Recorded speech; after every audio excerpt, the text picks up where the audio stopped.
Delhi. So I welcome each one of you on behalf of my college as well as University of Delhi.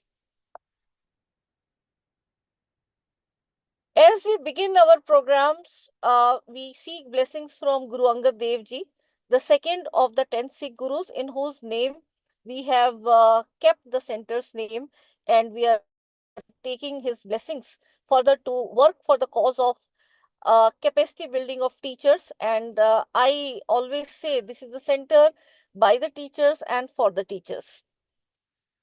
And if you look at this entire scheme at the national level, it is known as Malviya Mission Teacher Training Program.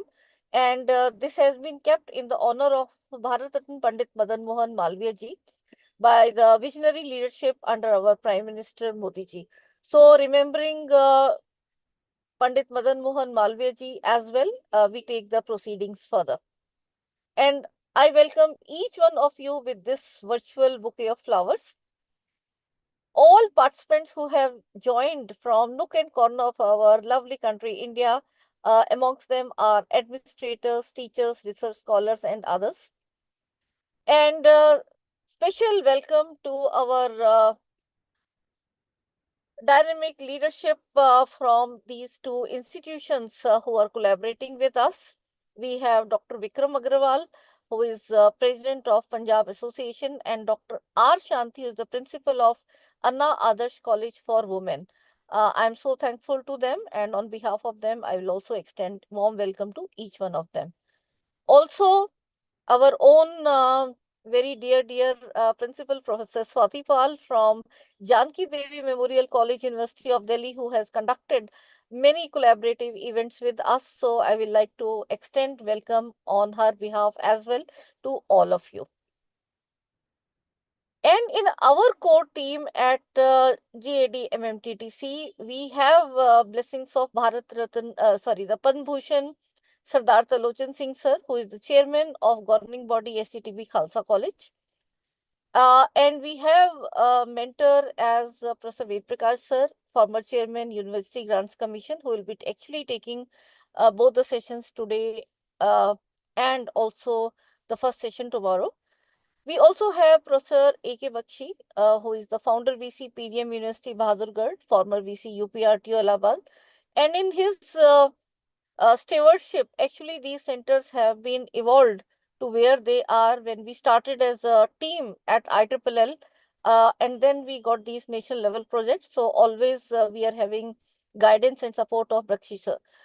We also are thankful and extend warm welcome on behalf of Professor Jaswinder Singh sir, who is currently VC at Eternal University. But prior to this, he was principal at SGTB Khalsa College, and under his dynamic leadership, we had nurtured these centers where from more than a decade now we are working for the different cause, whether it is e-content production or on the teachers training. And currently, that legacy is continuing with another yet very dynamic leader amongst us, who is Professor Gurmohinder Singh. He is principal SGTB Khalsa College, and within 2 months, the type of support that we are getting, I'm sure that we will be able to take these centers to a greater height. So I'm thankful to Professor Gurmohinder Singh, and I also extend welcome on his behalf as well. I'm your main host, Vimal Rar, and welcome to each one of you. I will also like to convey my thanks to the entire organizing team before we uh, proceed further, especially in the leadership of Professor Sarita Pasi, who is helping me in making the entire teams for all the batches, because every month we conduct 2 such batches. So along with Professor Sarita Pasi from Zakir Hussain Delhi College, we also have Dr. Mamta Sharma, who is from Sri Tikaram Kanya Mahavidyalaya, Aligarh. We also have Tanu Sharma from Janki Devi Memorial College, Dr. Tanu Gupta also from Janki Devi Memorial College, Dr. Sherlyn David, he will be from Anna Adarsh College for Women. Then we have Dr. V. Anita. She will be also from Anna Adarsh College for Women. And Dr. Ritu Khanna from Daulat Ram College. So all these will be helping us in coordinating this program. So thanks to each one of them.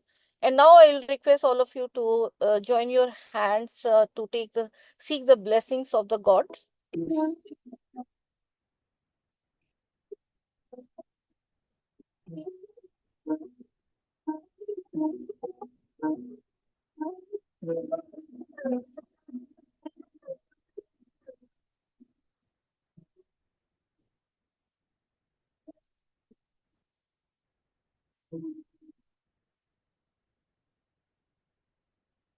Our center has state-of-art training facilities, and it is done in a way where how the 21st century teachers can be upgraded in terms of the newer pedagogy methods, whether it is in teaching learning or also in the research front, and various technology tools which they can embrace upon. And all the conceptualization we actually as a team evolved when we worked as a group for working of the EPG Pathshala project, which we also instituted this Center for E-Learning. And under this center, we have successfully conducted development of 89 courses in the 4-quadrant module format. And of which 42 MOOCs were prepared, and more than 50 MOOCs we have contributed for the SWAM platform. And this 4-quadrant model for e-content for EPG Pathshala was proposed by myself and Professor Bakshi only. This is my own concept, the teachers e-kit, and here also more than 2000 teachers across the country are developing open educational resources. Since 1st April, we had gone online because prior to that, when GAD-TLC was given in 2016 to us, we were conducting more face-to-face programs. But during the Corona pandemic, we saw that how technology in training can really take it into exponential manner. We have also gone into whatever the changes are coming in the light of NEP, like the skill courses. So along with University of Delhi, when so many skill courses were introduced, the challenge was how to prepare the teachers to teach these new courses. And Delhi University collaborated with us, and we have conducted more than 45 collaborative FDPs in the last 2 years. And I'm thankful to Professor Yogesh Singh, the Honorable Vice Chancellor of University of Delhi, and Professor Payal Mago, who is the Skill Enhancement Committee chairperson, and with their visionary leadership, we are also helping our colleagues to prepare in this new dimension. So more than 98,000, rather this number needs to be, I think we have, or we are almost touching the 1 lakh number, and every day this number is being added. We are having parallel chemistry refresher course also going in the morning, and we also have this ARPIT mandate. We conducted it from 2018, 19, and 20 under the National Resource Center of Chemistry, where I am the coordinator. And out of the 42 courses developed at the national level in 2020, our course was rated amongst the top, not only in terms of enrollment, but also in terms of the quality of the content that we have created.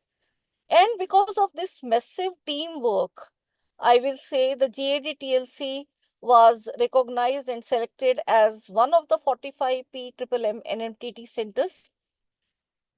Out of the then around 9,900 centers, only 45 were selected, and they were awarded Malware Mission centers to conduct these NEP trainings for 15 lakh higher education teachers.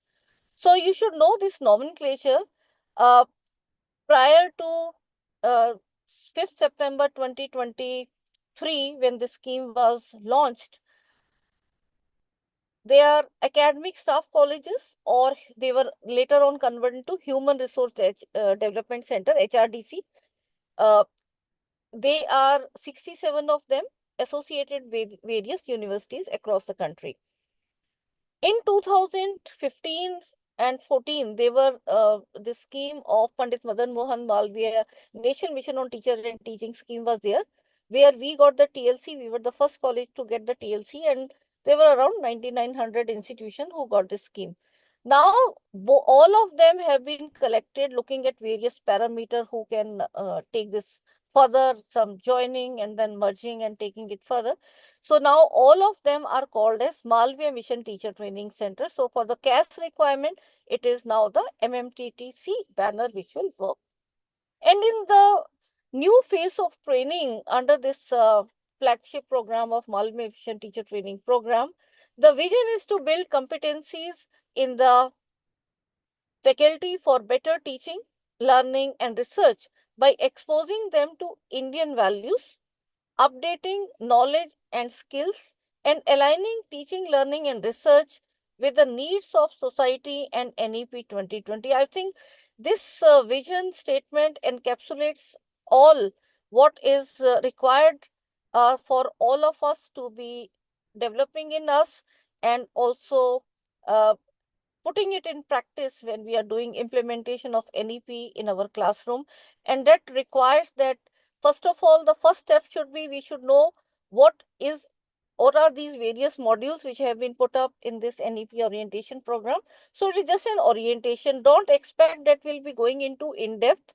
Then you introspect yourself and see what are the areas where I want to now know more, whether it is on the Indian knowledge system front, or it is the various ICT tools that you want to update yourself, or it is the learner-centric pedagogy, and so on. So you identify, and then we are conducting FDPs, refresher courses. Not only us, there are total of 116 centers who have the mandate of conducting various programs, and for the different promotional levels, these are required. But more important than promotion now, I think it should be a continuous effort.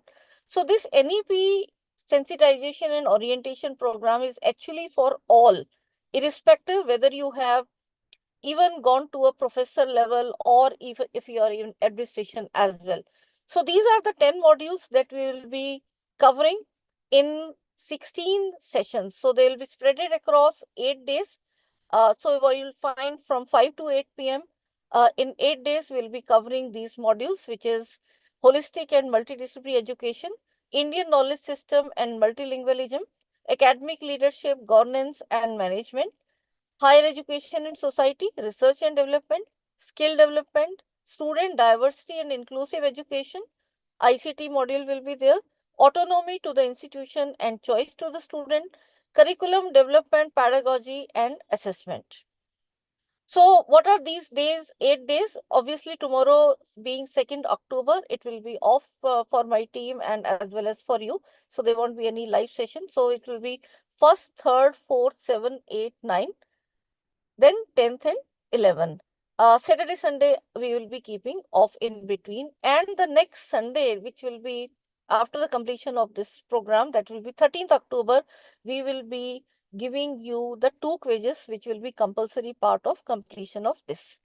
So overall assessment parameters, if you look, there will be 100 marks allocated in these 3 broad types of assessment. First is attendance and participation, uh, which will be automatic as well as manual by the way you are interacting, the feedback analysis.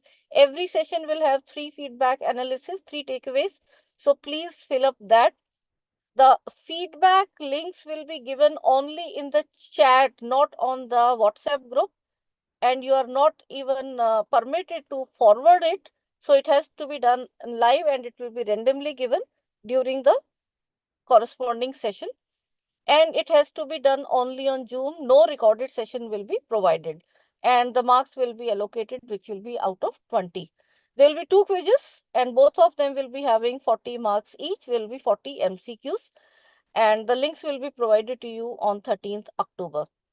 And these will be based on the 10 modules I told you. The quiz 1 based on module 1 to 4 and 9, and the quiz 2 based on module 5 to 8 and 10. And the important part of this particular PPT will be shared to you as PDF for your reference, that what all these information I am telling about. And I repeat this very important thing, as per the UGC guidelines of NEP orientation and sensitization program, it is mandatory for all the participants of this program to attend all the online sessions in time and with their videos on and they are required to log in 5 minutes before the start, and cooperation is required from all of you, and failure to do so may disqualify a participant from getting the certificate of this program, and the decision of the director, that's me, will be final and binding.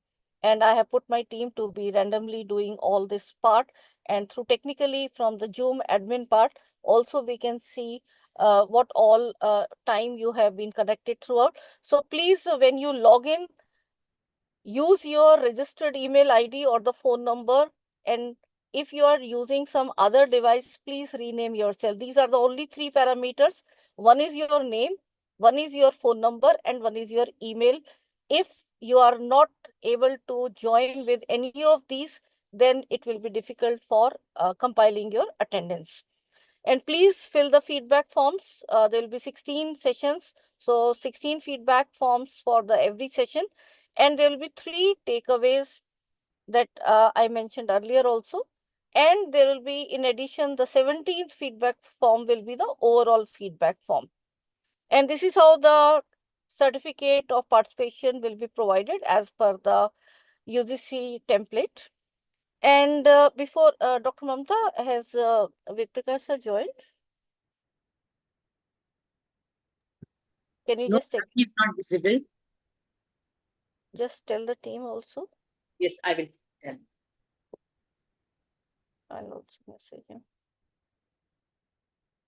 So as our first esteemed speaker is joining, let me also give you the disclaimer that the copyright of the session is of respective speakers. Any delivery they are doing, and without a prior written consent of the respective speaker, you cannot use or even take the things and publish as the data uh, or as a research paper. So please, because there are now capturing devices, so you cannot just put the screenshots and publish them in any other form. It will be clear. And the same disclaimer goes to the speaker also from the center point of view. If there is any incorrect information or there is some insensitive thing which is conveyed, center is not responsible. It will be the responsibility of the respective speaker only. So it goes both ways. And with these words, I welcome you once again in this NEP sensitization, orientation and sensitization program. And our first esteemed speaker is Professor Ved Prakash sir, as the former chairman, University Grants Commission. Let me just see whether sir has joined. Shrutika, Gayatri, who is there? Ankit? Yes, ma'am. देखो जरा Ved Prakash sir ने join किया है No, अभी? ma'am. Join नहीं किया अभी sir. Okay, so I just have we, given message to Ankit. we'll just, Okay, ma'am. let me just call him also.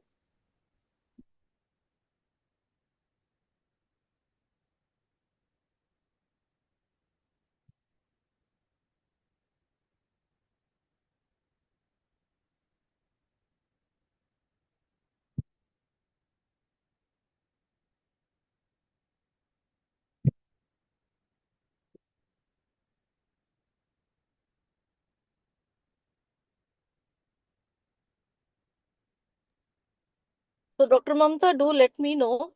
And I think before he joins, because he rarely allows me to give his formal introduction. So let me do it in his absence. uh, or should we just...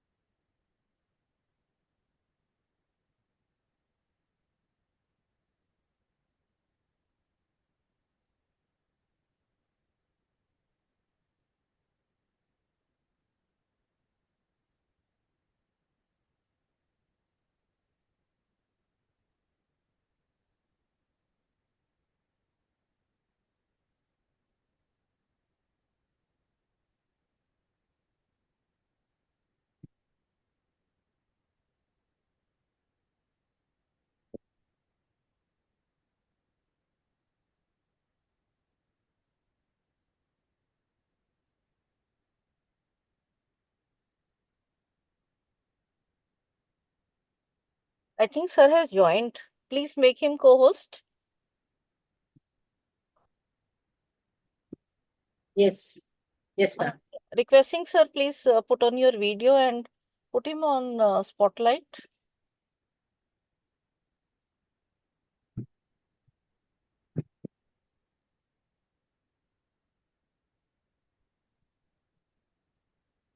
Sir, can you unmute yourself, please? Professor Vedprakash sir, welcome, please. Please unmute and put your video on.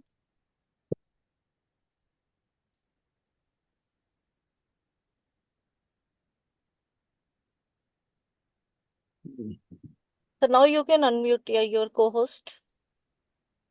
Yes, unmuted. Yeah. Good evening, sir, and welcome, please. Good evening. So let me briefly introduce Professor Vedprakash sir, who although doesn't need any introduction, but this profile actually will motivate our younger colleagues and then what all they can actually aspire for. So Professor Vedprakash sir, who is a distinguished name in Indian academia, he has the unique distinction of spearheading the University Grants Commission, which is the apex regulator of higher education. And that I will say almost for 15 years in its top all the three positions as chairman, vice chairman, as well as secretary. And under his stewardship, UGC made significant strides in the areas of curricular reforms, the CBCS curriculum, the LOCF, and the internationalization, the basic scientific research, skill education. If we talk about the BVOC and MVOC courses, the Kaushal Kendras were given in his tenure. He has also worked for the skill education and gender and social equity in higher education when he was spearheading UGC. He has to his credit to the transformation of the NIPA also into a full-fledged university, where he also served as this founder vice chancellor. And in his stellar career of more than 48 years, I think he has made seminal contribution in other positions like advisor, Education and Planning Commission of India, chairman of National Council for Teacher Education, where entire journey of capacity building of teachers. I think, sir, with these programs, you are able to really revive all those your initial journey. Also, as professor and head at DEME NCRT, when he started the NTSC type of examination and also trained the teachers into how the good questions can be generated around various levels of Bloom's taxonomy. Staff Selection Committee, he also has worked as Joint Director of Staff Selection Commission, Government of India. And if you talk about at the international level, he has been a visiting faculty at University of Windsor, Canada, a guest faculty HIID, Harvard University, consultant to the World Bank, to name a few. And he has the distinction of being an interlocutor under prestigious US International Visitor Leadership Program, and also of serving as a member of jury for the UNESCO EPID Venue Award for the Educational Innovation for around 10 long years. And he has represented India in numerous bilateral and multilateral forums in more than around 30 foreign countries. And he has published extensively in the areas of school education, higher education, and education planning and administration. And no doubt he has been conferred various coveted awards and honors for his contribution in the field of education. And right now, after he is putting all his efforts into uh, guiding the younger teachers. And not only that, he is also closely working through his own foundation for the rural kids, how they can do the earlier goal setting. So, sir, we have learned so much from you, and thank you so much for accepting our invitation. And today, I think there will be two long sessions. So we'll request you to, Dr. Mamta, we can take some in between break as well. Yes. So over to you, sir. It's our honor to Yes. have Sure. Okay, thank you very much, Professor Vimal. for such a lengthy introduction. Very good evening to all the participants of this faculty development program. Professor Mamta Srivastava and all other colleagues from different institutions. I'm going to reflect on two different aspects pertaining to higher education. One would be relating to the global trends in higher education, which will give you some insight in which direction shall we move forward. It will also provide you some kind of a comparison between the global trends and what we are doing in our own country. Insofar as various aspects of higher education, commencing from access, equity, equality, and benchmarking and ranking, etc., are concerned. I would also be talking to you in the second part of my lecture about the national skilling program, because the national education policy has laid a lot of emphasis on skilling the younger generation. I'll begin with a statement that education is the subject which has continued to evolve and extended its reach since the dawn of human history. And our leaders of the freedom struggle era were fully aware of the significance of education, and which is why education, equality, and social justice were the main subjects of discourse during that point in time. But what has happened that these subjects after independence, they seem to have not attracted desired attention. I'm very carefully choosing the word actually. It doesn't mean that we have not done anything. We have established a very gigantic system of education, both at school level and at higher education level. But I am saying that after independence, these three subjects, education, equality, and social justice, they seem to have not attracted desirable attention. And as a result of which, we continue to live in a highly stratified society, wherein the chances of individuals' mobility are very, very narrow and restricted. And such a situation, you all would agree with me, is neither good from economic perspective nor good from the political perspective. In fact, we still suffer from hierarchical values and attitudes, which unfortunately are deeply entrenched in our society. And these things are continuing because we suffer from two contrasting perspectives. There is a fatalistic perspective wherein people think that nothing is going to change. Things are as they are because that is how they have always been, and that is how they will continue. This is a fatalistic perspective. There is a utopian perspective wherein people think that any desirable state of affairs can be brought into, provided people with good intentions and necessary goodwill are prepared to bring it into being. And interestingly, I mean, these fatalistic and utopian orientations are not characteristics of two distinct and separate sets of persons. They are often found in alternate phases in one and the same individual. In fact, the crisis of deepening this stratification of society was foreseen by the Education Commission in 1966. The commission was headed by Professor D.S. Kothari. The commission in its report had expressed a fundamental concern for education as a process for social transformation aimed at bridging up the gap between the masses and the classes. The commission envisaged the social function of education in the context of nation building for forging a sense of unity in diversity and building a shared citizenship for a democratic, secular, social, and egalitarian society. Now, the question arises as to what have we done in the last 77 years? And my answer to that would be that we have traversed a long distance. We have established a gigantic system of education in terms of number of institutions. But much leaves to be desired when it comes to the quality of education at both levels, the school level and at the higher education level. Globally, actually, it is acknowledged that the process of education should be such that it frees all of us not only from the shackles of ignorance, but also from all kinds of prejudices and unfounded beliefs.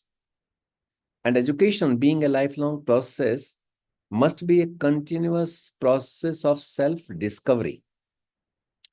Universities and colleges are expected to provide tools to the children for their natural development. And in fact, it is said that civilization depends upon what happens on the campuses of colleges and universities. We must make sincere efforts to embrace the right kind of education, which ensures equality of educational opportunities. And I would like to lay a greater emphasis on this aspect now, that as human beings, we all need to understand that social and national integration are necessary preconditions for a progressive society. And Whitehead had said, and I quote, that a progressive society depends upon the scholars, discoverers, and inventors. And it is the higher education which has the responsibility of producing all of them. Now, I will come to the role of the society in education. I mean, the society has played a very significant role in education from earlier times to date. Most of the leading institutions of the world are the creation of the society. It is also true in our own case. I mean, Banaras Hindu University was established by Pandit Madan Mohan Malviya's efforts. Vish Bharati was established, I mean, with the efforts of Thakur Rabindranath Tagore. Similarly, Aligarh Muslim University was established with the efforts of Sir Syed Khan, and the Indian Institute of Science, Bangalore, was established by Jamsetji Tata in 1909. And these were the institutions which provided quality education. I mean, so we have developed some kind of a notion that quality education is not available in the private institutions. But in our country, higher quality education has come through private initiatives in the past, which seem to have disintegrated in the recent past. I will take you back to 1924. After World War I, the world leaders had assembled in the city of Geneva, and they had adopted a number of resolutions. Of them, one resolution which relate to education had only 3 assertions. And I quote those 3 assertions. It said that children must be provided the tools for their natural development. Those who are backward, they should be supported by the nation states. And that children must be placed in a position wherefrom they can make a decent living and can contribute to the creation of an egalitarian society. Not much had happened. The world was again pushed into another war in 1939, which continued until 1945. And after a gap of 3 years, the world leaders had again assembled, this time in the city of Paris, where they came up with the Universal Declaration of Human Rights in 1948. And if you go through that document, you will find that Article 26 actually has 3 parts. I will draw your attention to part 1, which has got 5 components. And it said, and I quote, that everyone has the right to education. Education, number 2, education shall be free at least in the elementary and fundamental stages of And 3, elementary education or fundamental education shall be made available free of charge. And the 4th is that technical and professional education shall be made generally available to all. And the 5th assertion of that part 1 of the Universal Declaration of Human Rights is that higher education shall be equally accessible to all on the basis of merit. So they have qualified actually insofar as higher education is concerned. And if you carry out a dispassionate analysis of the education system of the developed economies, you can see a common pattern. And what is that common pattern? That, all of them have universalized their school education, number one. They have also created outstanding professional and technical education infrastructure, number two. And number three, merit takes the precedence when it comes to higher education. If we carry out the analysis of our own system, we find that we are still struggling with the universalization of elementary education in our country. Every class happens to be a terminal class. Unfortunately, children leave out after grade 1, grade 2, grade 3. And they don't leave because they want to leave. They leave because they get pushed out of the system. And professional and technical education is not easily available generally to all in our country. And when it comes to higher education, the Indian higher education system is not in the reckoning at the global level. That is the harsh reality. If you see the UNESCO report, latest report, UNESCO is an organization which has been championing the rights to education at all levels, including higher education. Although none of the countries in the world has been able to universalize higher education because that is not desirable also. Universalization of school education is of paramount significance, but you do not require universalization of higher education, and which is why it has not happened anywhere in the world. Of course, the gross enrollment ratio in higher education varies very widely. There are countries wherein the gross enrollment ratio in higher education is as high as 80% or 71% or 77%. The global average, the world average is 40%. And we are still at 28.4% of the gross enrollment ratio. But the lesson that we need to draw from the UNESCO's report is that a tuition-free public higher education can not only increase the social demand, but it can also increase the educational attainments. You can extrapolate on this statement. Countries like ours, they require, that kind of provision. Recently, UNESCO has conducted a survey of 146 member states, and they have found out that there are as many as 41 countries in the world which have made higher education free by law. They have mandated free higher education by law. And of these 41 countries, if you carry out the analysis of those countries, they are not all wealthy countries, affluent countries. Some of them are low income and lower middle income countries, which have mandated higher education by law free. In fact, it is the low income and lower middle income countries that need special global attention to provide access to free higher education. For long, we had a policy of providing higher education either through public institutions or through grant in aid institutions, and they were not expensive institutions. People of my generation are the beneficiaries of that system because these institutions were not motivated to make a profit, and they were getting good support, from the federal government and also from the provincial government.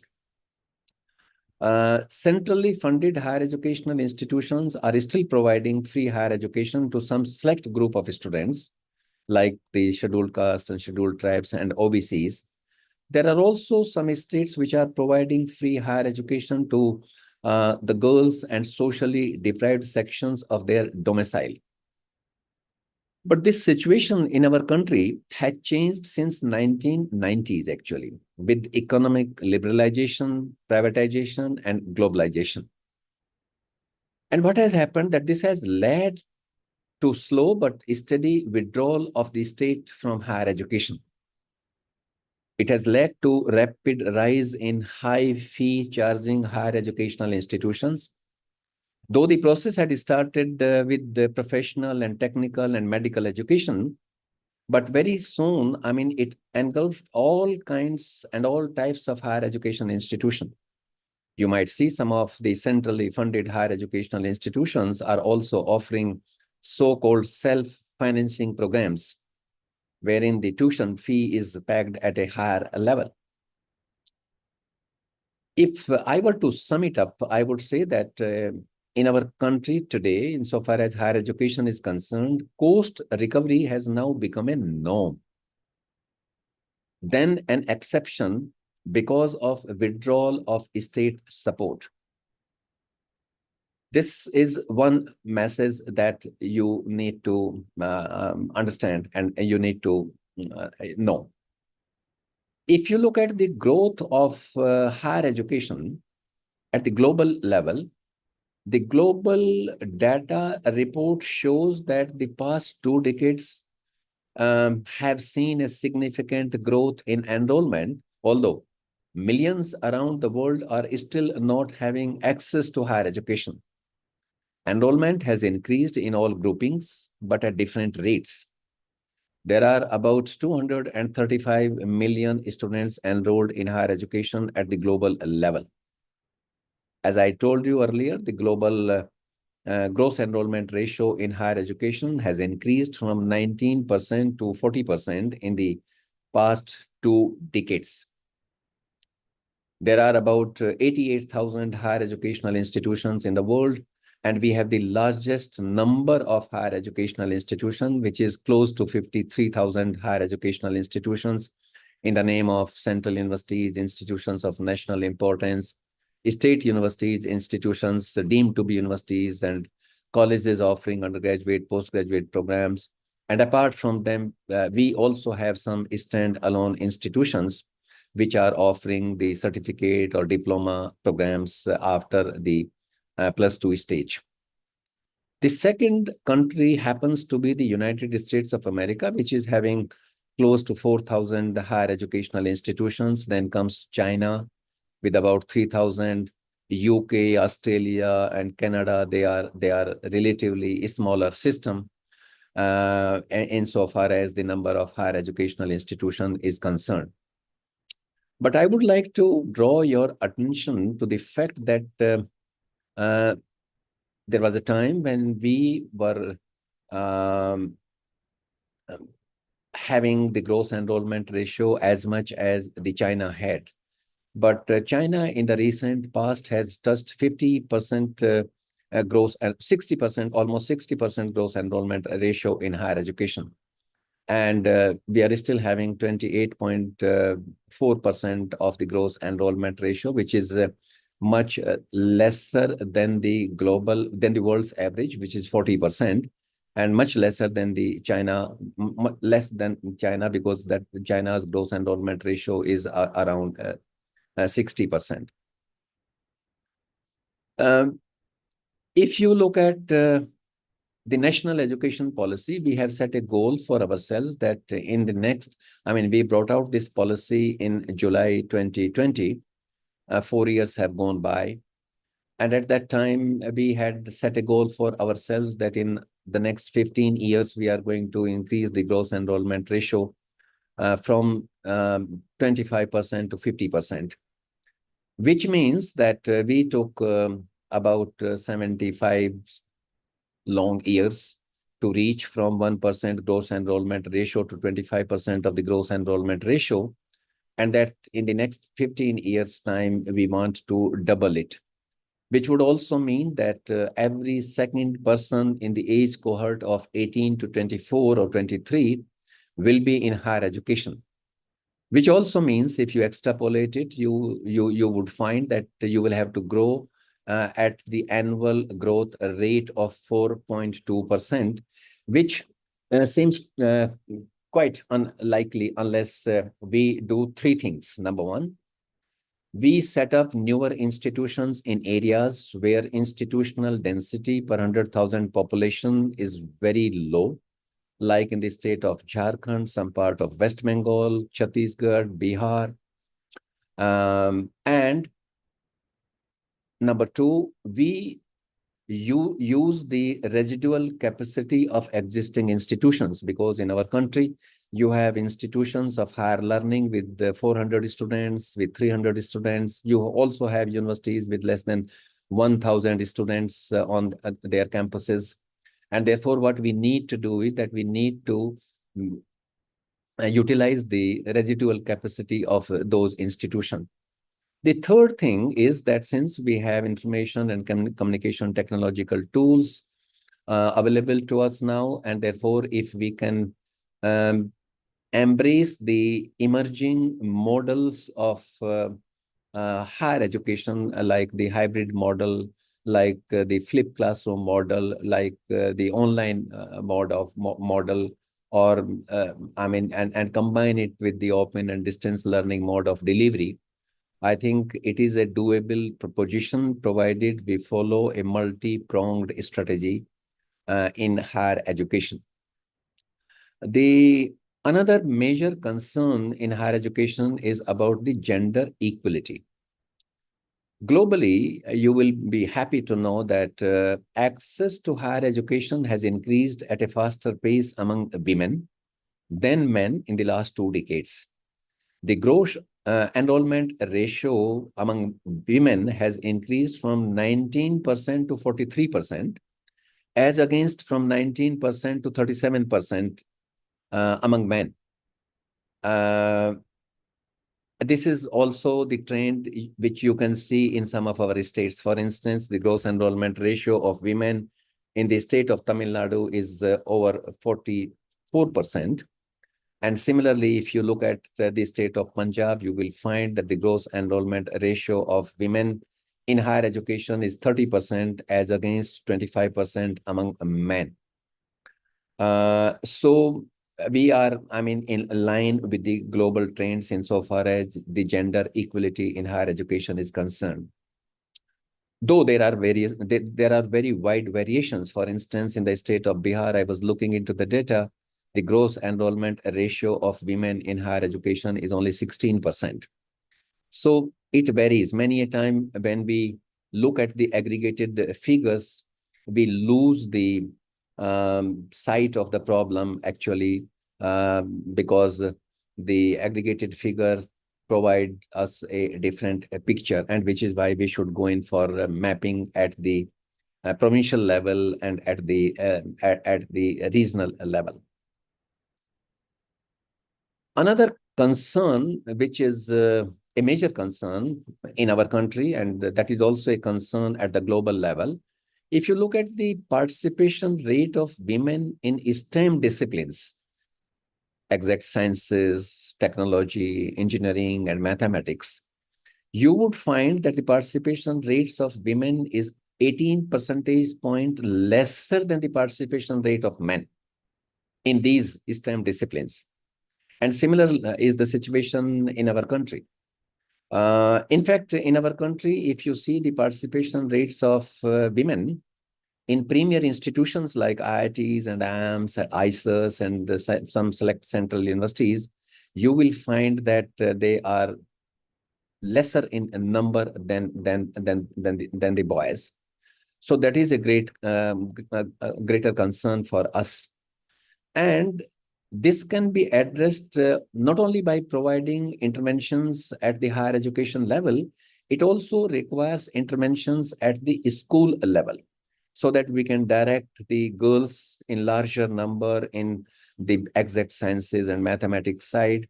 And we can also help them improve the transition rates from the secondary sector to the post-secondary sector. So it requires interventions at different levels. Another major concern is about the participation rates of children with physical disabilities.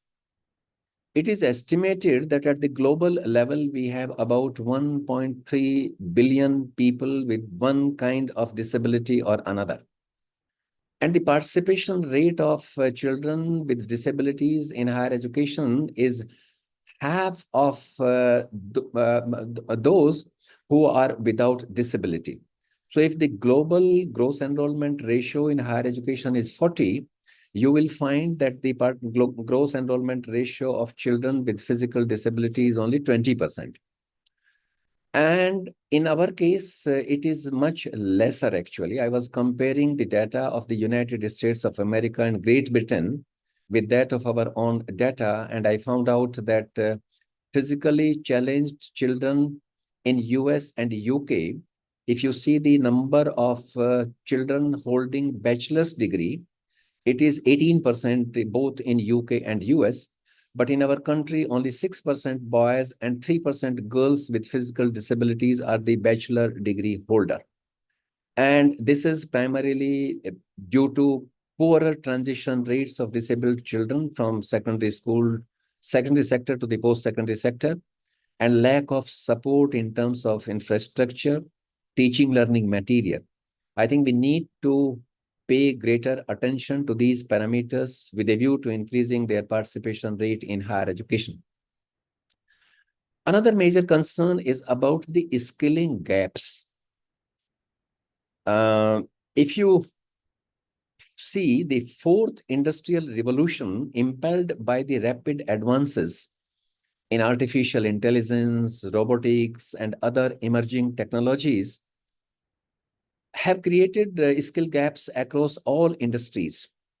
And as technology advances, education systems in the leading countries are metamorphosing, anticipating, and preparing for the impact of digital revolution on the workforce. We are lagging far behind from the leading countries. And for this reason, actually, leading countries have been reimagining their curricular provisions and degree programs to meet the needs of the modern learners. And this has brought competency-based education into focus. We also, in our national education policy, have talked about the outcome-based education. But lately, the skill gaps have widened at an alarming rate, forcing people to go back to the universities to upskill and reskill themselves. And therefore, you are having a different kind of students on the campuses of the higher educational institutions in the Western world. They call them non-traditional students. I mean, the traditional students are in the age cohort of 18 to 23 in the Western world. But I mean, those who have entered into the world of work, but if they find that they have lost the relevance and that they need to upskill and reskill themselves, so they wish to come back to the campuses, and leading institutions are preparing tailor-made program for these kinds of students. We have not made any progress thus far insofar as the education of the non-traditional students is concerned. This is a challenge before us. NEP has given a new hope. Policy has recommended that by 2025, at least 50% students, both in school and higher education, would be given the exposure to vocational programs. So universities need to create proper provisions for both traditional and non-traditional students. I'll move to another important subject, which is again a matter of great concern for us, and that is all about interdisciplinary teaching and learning. Interdisciplinary approach of teaching and learning has gained a lot of momentum in the recent past. And because this approach offers significant benefits, besides preparing students for complex real world problems, though there are challenges in its implementation, it is considered a worthwhile endeavor. The Western world has demonstrated that this is a doable proposition, and they have done it. They have dismantled the boundaries across the disciplines. That is what was said by Professor Yashpal in its report renovation and rejuvenation of higher education, that now the time has come. There was a time when we had embraced the Humboldtian model, when we created the structures of disciplines in the name of physics and chemistry, geology and botany, geography and history. But now the time has come when we need to dissolve the boundaries between the disciplines, because the complex real world problems can be addressed only by switching over from the conventional mode of teaching and learning to interdisciplinary teaching and learning. When the students start assimilating the knowledge from different disciplines, and when they start connecting the theories and principles and laws of the different disciplines, they would develop a wider world's view, actually.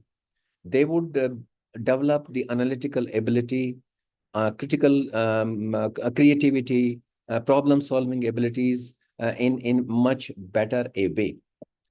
This is also important in the sense that, I mean, I'll give you the example. For instance, when I was taught photosynthesis, I was taught photosynthesis as a biological process. I was never ever told that it is a chemical process. It is also a physical process.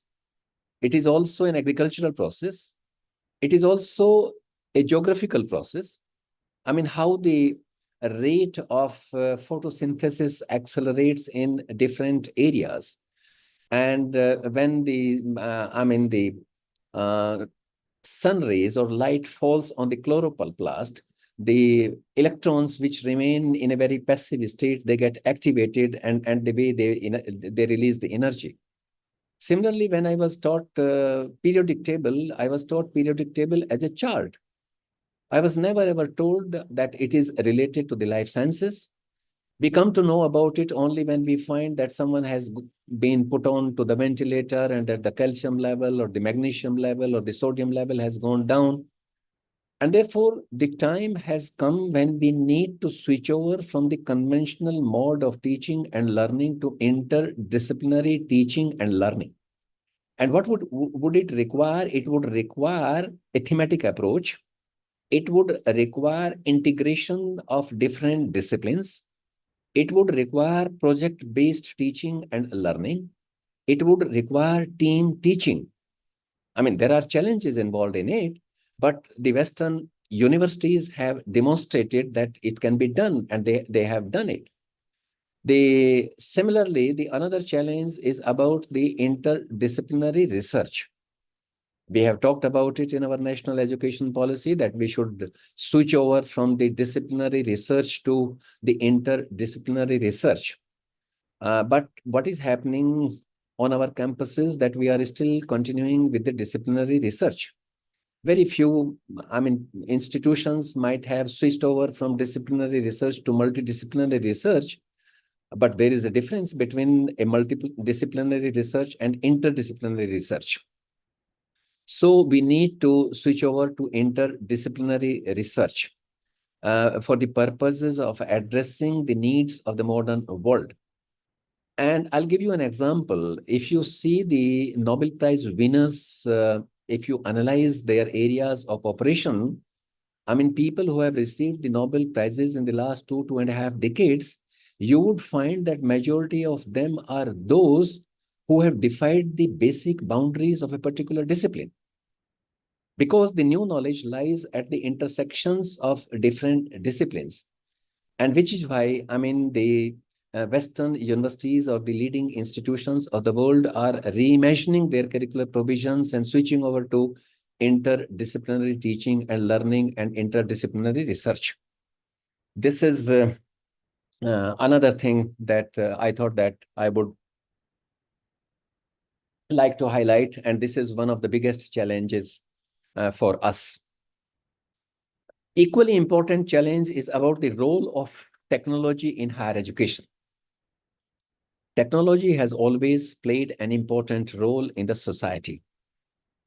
When we switched over from oral teaching and learning, and when we embraced the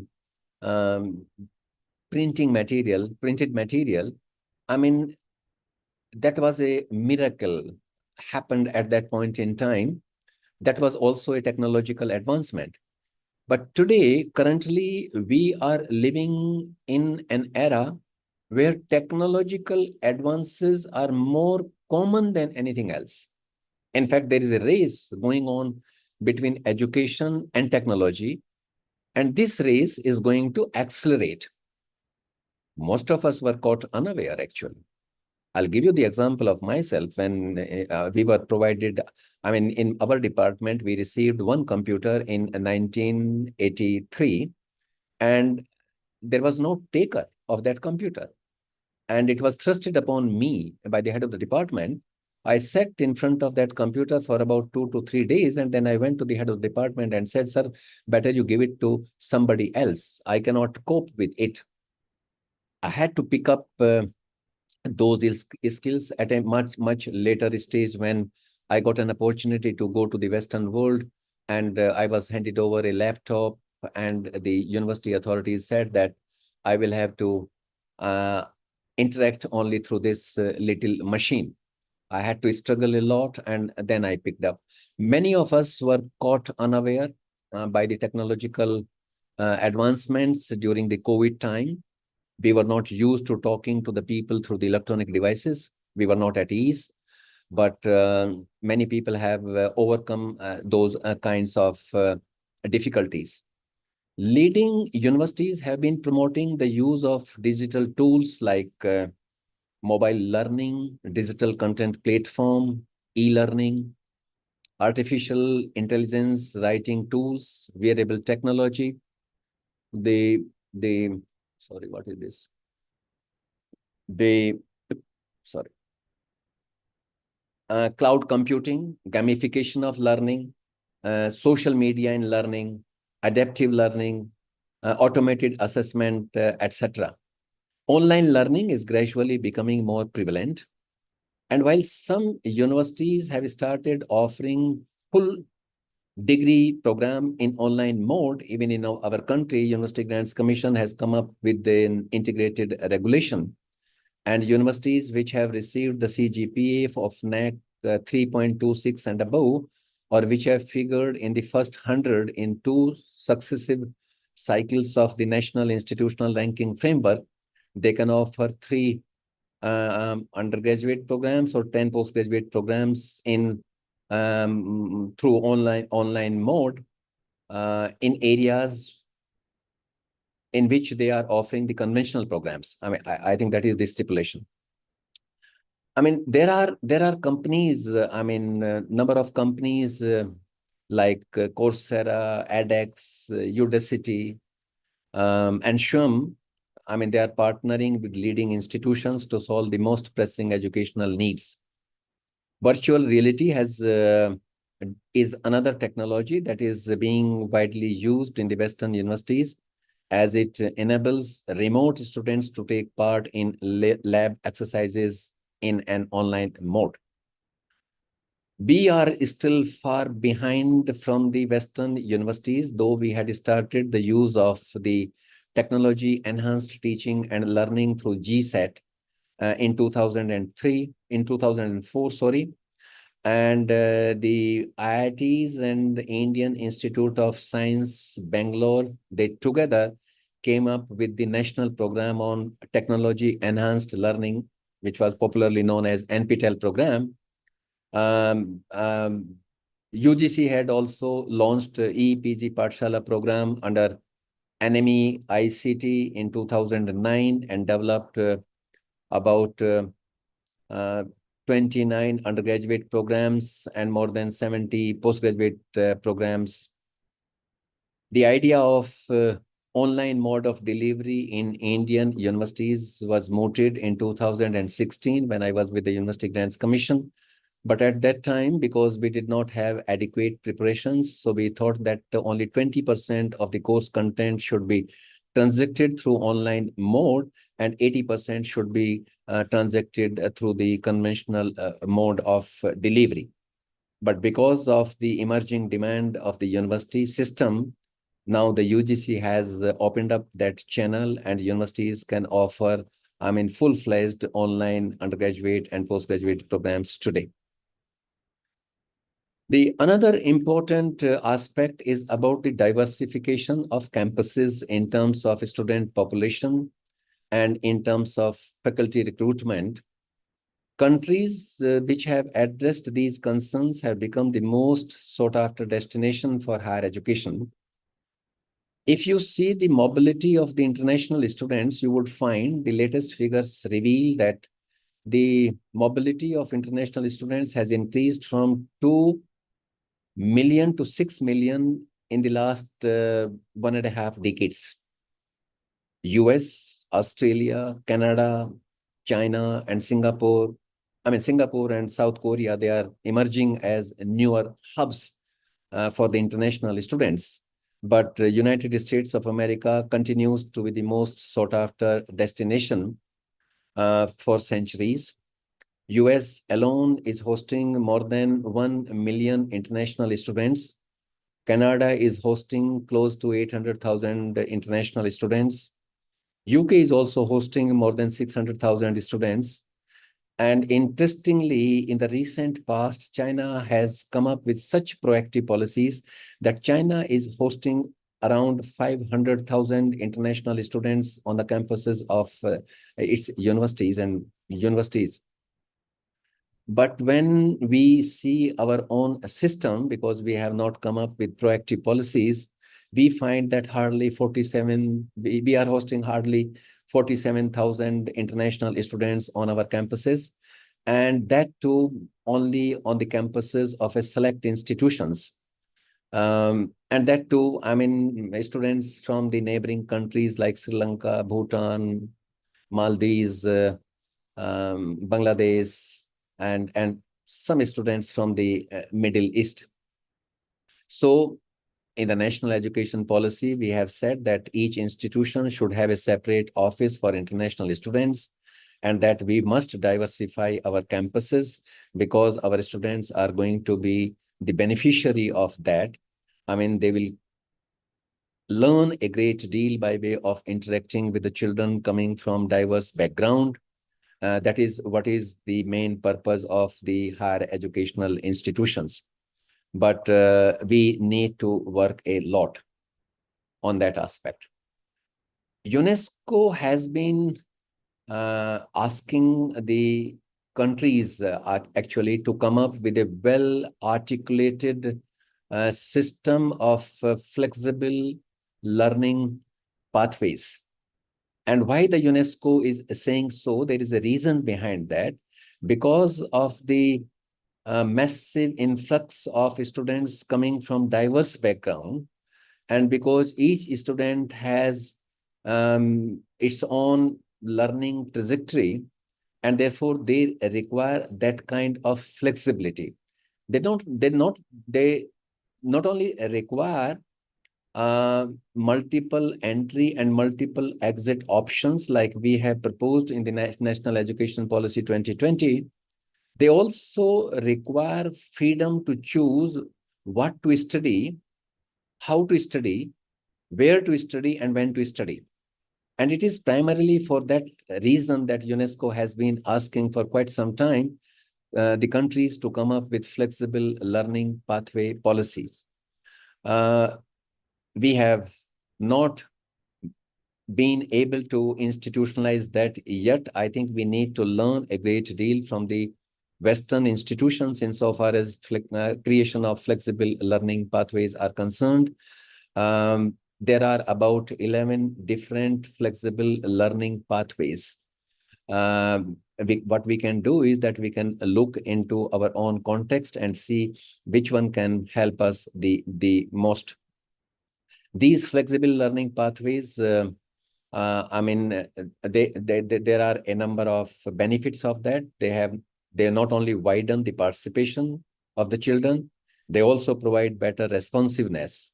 They also improve the general level of education in the society. As I had said right in the beginning, that national integration and social harmony are the prerequisites for a progressive society, and a progressive society can be built up on the strength of the higher educational institutions. The another thing that I would like to talk about the global trends in quality assurance.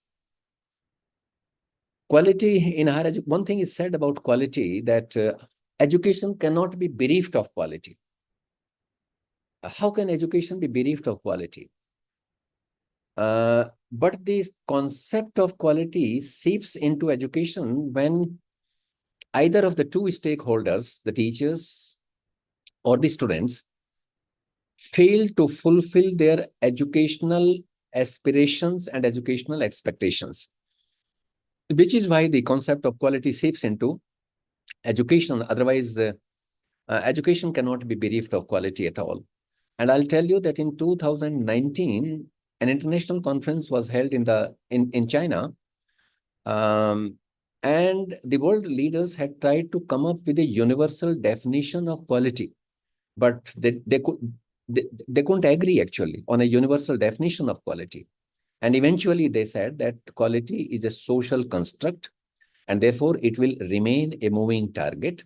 It will remain a moving target because of its multidimensional nature, because of its multi-level operation, and because of the dynamic concept which relate to the contextual settings. Of course, there are, large number of quality assurance bodies which are operating at the global level. According to one estimate, there are more than 345 global agencies which are into quality assurance. In our own country, we have also set up the internal quality assurance cell. There was a time when the University Grants Commission used to provide financial assistance to the institution to set up the IQACs. I do not know whether the institutions are getting that financial assistance now or not. We have set up two national level organizations in the name of National Assessment and Accreditation Council in 1994, which is an inter-university center of the University Grants Commission. NAC, while NAC does institutional accreditation, we have another national level resource institution known as National Board of Accreditation, which earlier used to be an extended arm of the All India Council for Technical Education, but now it is an autonomous body which does program accreditation. So that is the difference between these two national level resource institutions which are into quality assurance. And apart from that, since 2015, when we were, fed up with the idea that how come our institutions are not figuring in the global ranking, we thought that we would like to have our own ranking system. So we came up with the National Institutional Ranking Framework in 2015, and through which we are ranking the institutions under different categories. There are about 11 different categories in which the institutions are ranked. We are using almost identical parameters. The time will not permit me to reflect on the matrix which is used by the NAC or by the NBA or by the NIRF, but you can see some kind of semblance amongst the parameters which are employed for that purposes. I would also like to reflect a little on the global ranking in higher education. You must be having fairly a good idea about it. Global ranking has given rise to lots of concern in higher education. There was a time when we were deliberating at the national level that why should we bother about it when the parameters which are employed for global ranking are not applicable in our own context, and therefore we should not bother about it. But then one school of thought said that in a fiercely competitive world, you have to compete, you cannot turn a blind eye, and therefore our institution should also participate in global ranking. There are multiple agencies. There are about 15 agencies at the international level, which are the commercial organizations. They are ranking institutions on the basis of almost identical parameters. And they are coming up with the ranking list each year.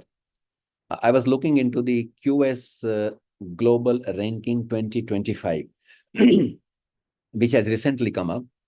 And I found out that more than 1,500 universities from about 110 countries had participated in that ranking system.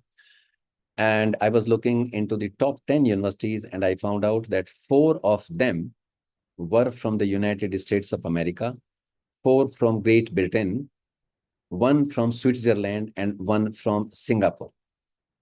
I was more interested to see what are other countries which have figured in the first 100.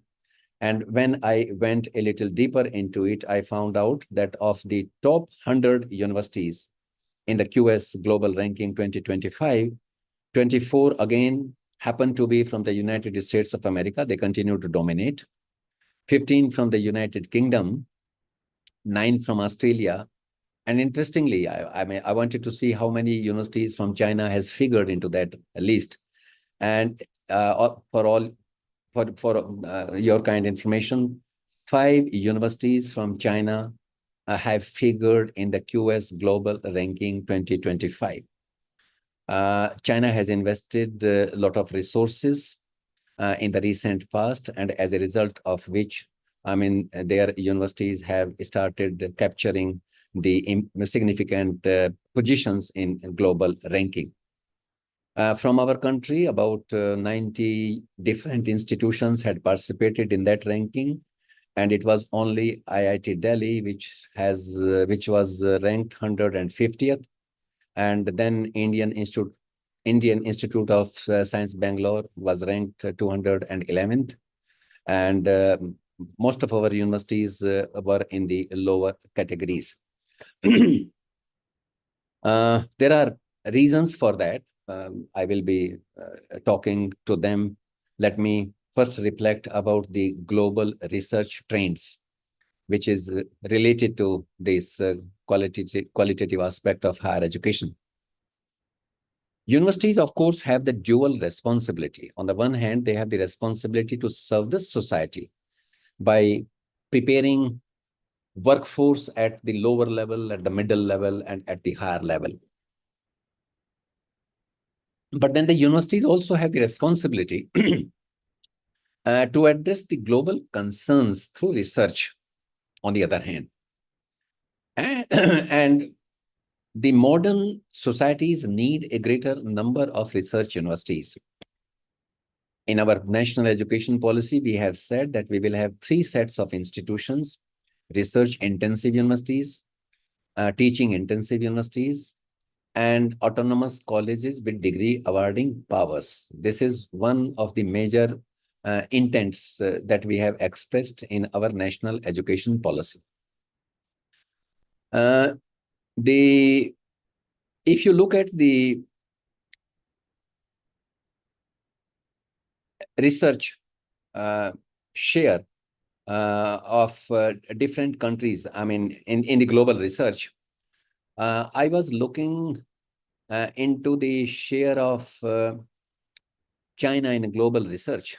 China has outranked all the countries insofar as the share in global research is concerned. The China's share in global research is 20%. China is publishing more than 1 million research papers annually. Then comes United States of America, whose share in global research is about 17%. US is publishing more than 700,000 research papers annually. Then comes the Great Britain, whose share in global research is close to 8%. They are publishing close to 300,000 research papers annually. We are also publishing around 275,000 research papers annually, and our share in global research is less than 8%. But what is important for us to know is that US is spending 3.46% of its GDP on research and development. UK is spending, close to 2.9% of its GDP on research and development. China is spending 2.46% of its GDP on research and development. whereas we are spending only 0.65% of our GDP on research and development. But if you analyze the pattern, if our share in global research can be around 8% with such lower investment, if we increase our investment in research and development, I think we have much more talent. We have more talented scientists. Our share in global research can be far, far greater than that of these leading countries. With 0.65%, we are publishing close to 275,000 research papers annually. And see, if you enhance it at the level of China, which is 2.46%, or UK, which is 2.9%, or US, which is 3.46%, you can very well imagine how much better we can perform, and we can increase our share in global research. That is the insight. That is the takeaway, from that kind of analysis. If you look at the global trends in financing of higher education, I'll take you back to the 1966, when the Kothari Commission had said that we should spend 6% of our GDP on education in a phased manner. I mean, he was a very realistic person, so he said that in a phased manner, we should be spending 6%. Many people do not know where did he get that magic number of 6%. And we still continue. We have been reiterating, we are re-endorsing the same cliche time and again through our various committees, through our various commissions, through our policies.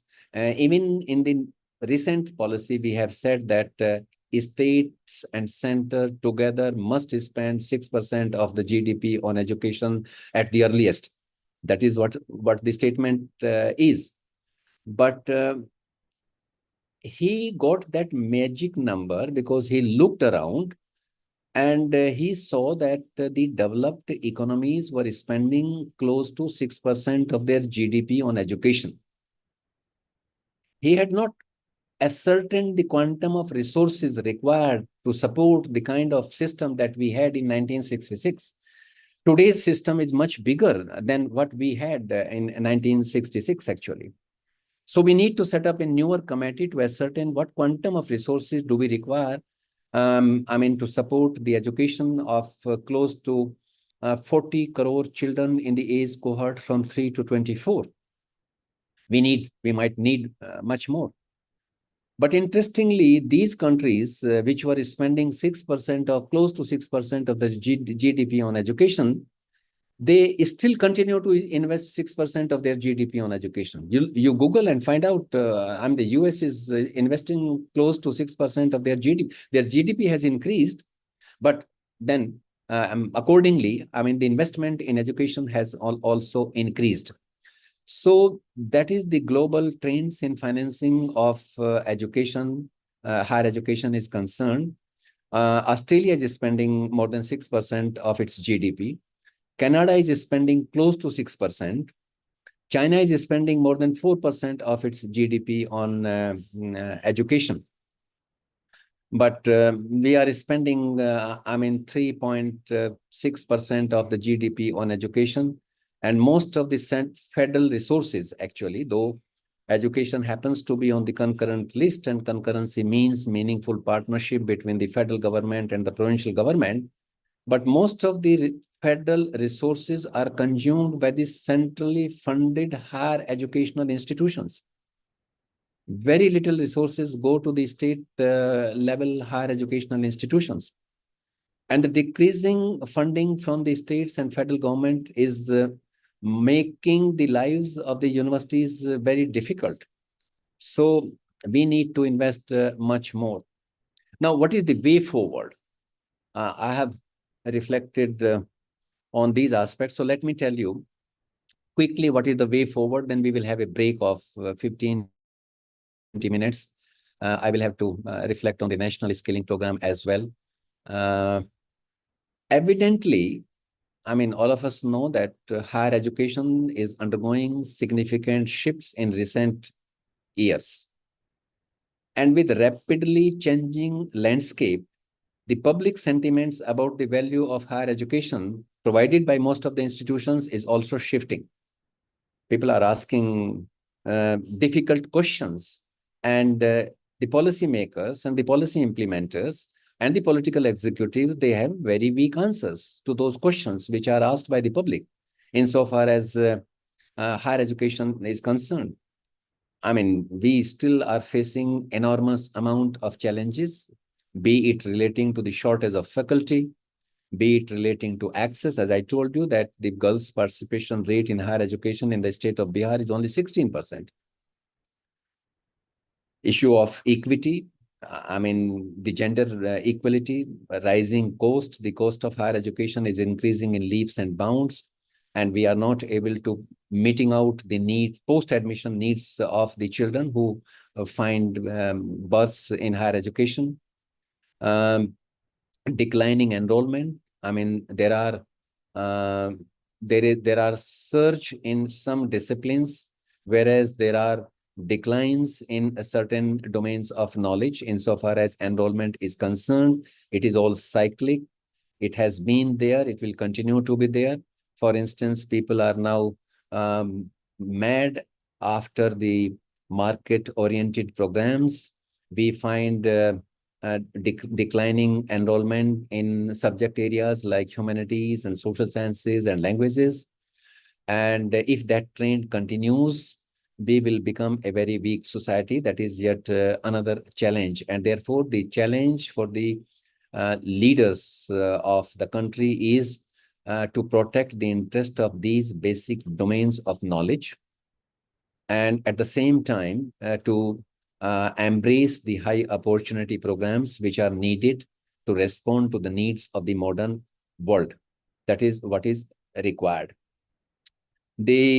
I would like to say that the current trends highlight the needs for a reimagined approach to giving futuristic orientation to, I'm summing up now this part, giving futuristic orientation to interdisciplinary teaching and learning, interdisciplinary research, closing the skilling gaps,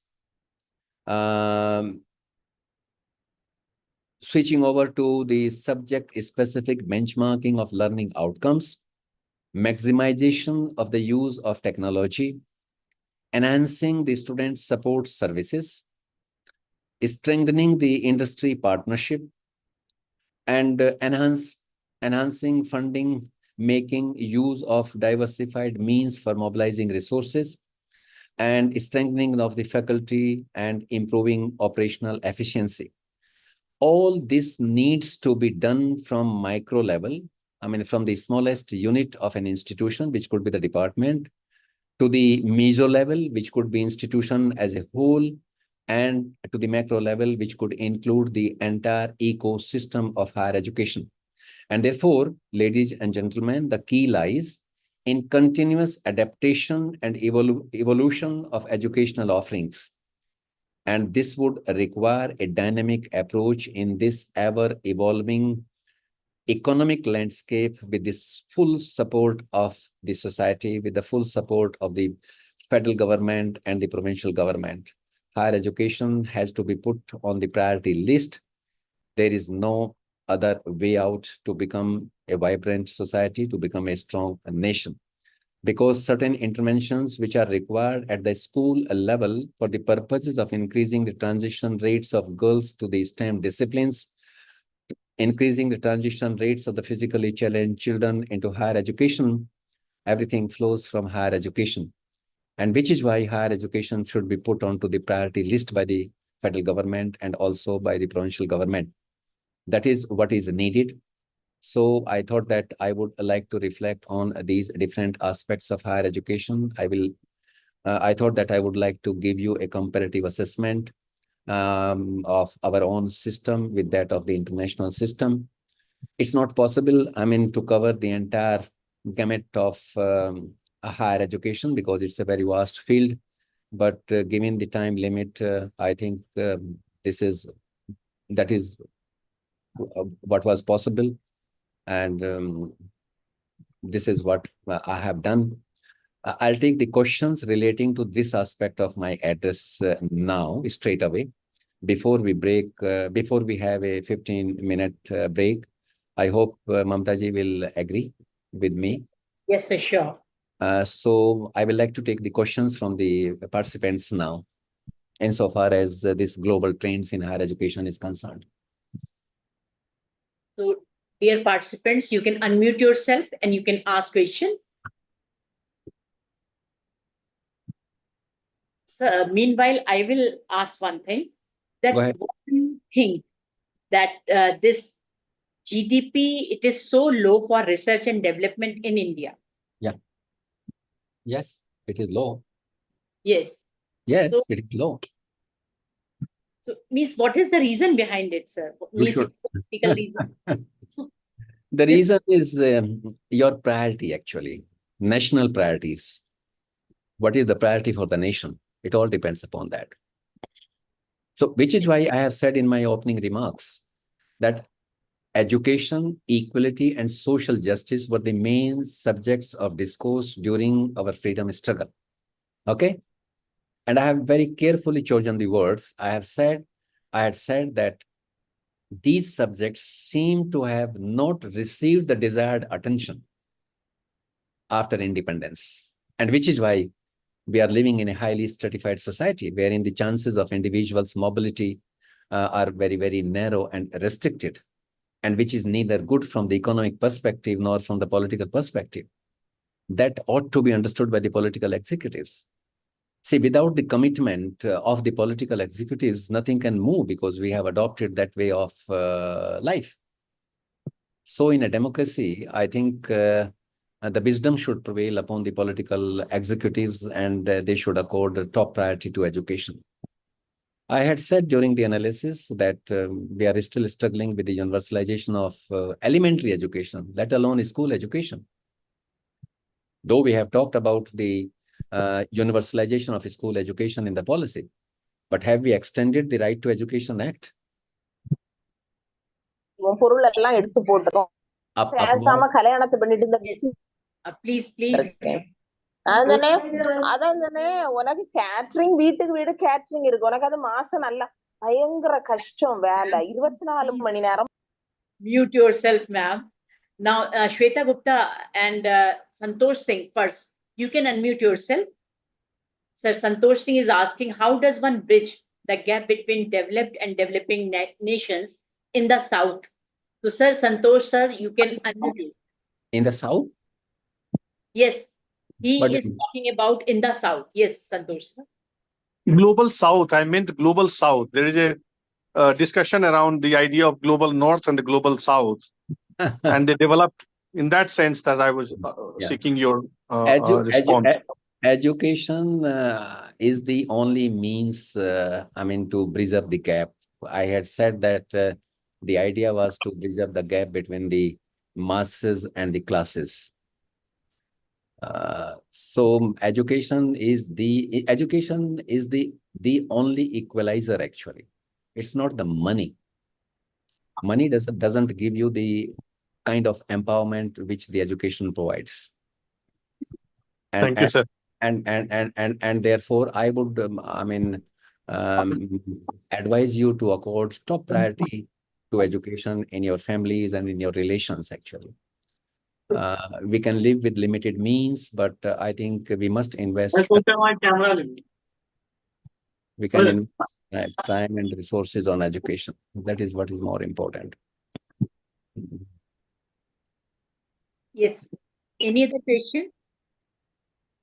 Shweta, if you want to ask something. Yes, sir. I just wanted to ask that we as educators, how can we contribute towards upskilling and reskilling as you talked about it?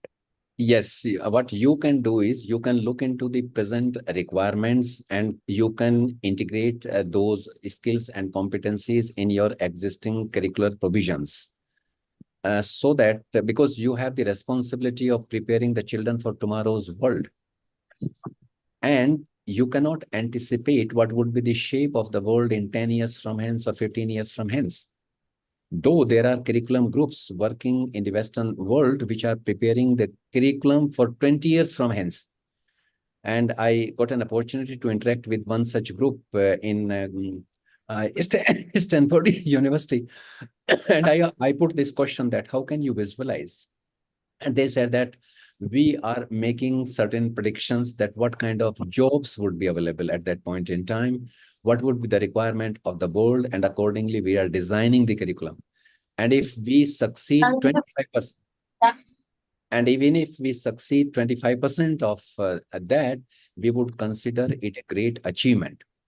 So that is what we had never ever imagined, that we can offer a full-fledged program through online mode some years ago. But today it has become a reality. And some universities are offering online program on 100% basis. Some are complementing their existing programs through the online mode. Teachers are identifying the course content which could be conveniently delivered through online mode, and which could be delivered through the offline mode, and then they are striking a balance between the two, and the time that they save, that time is used for other activities like undertaking innovative research programs or having some kind of community engagement, those kinds of things. Dr. Mathli, you can also unmute yourself and ask your question yourself.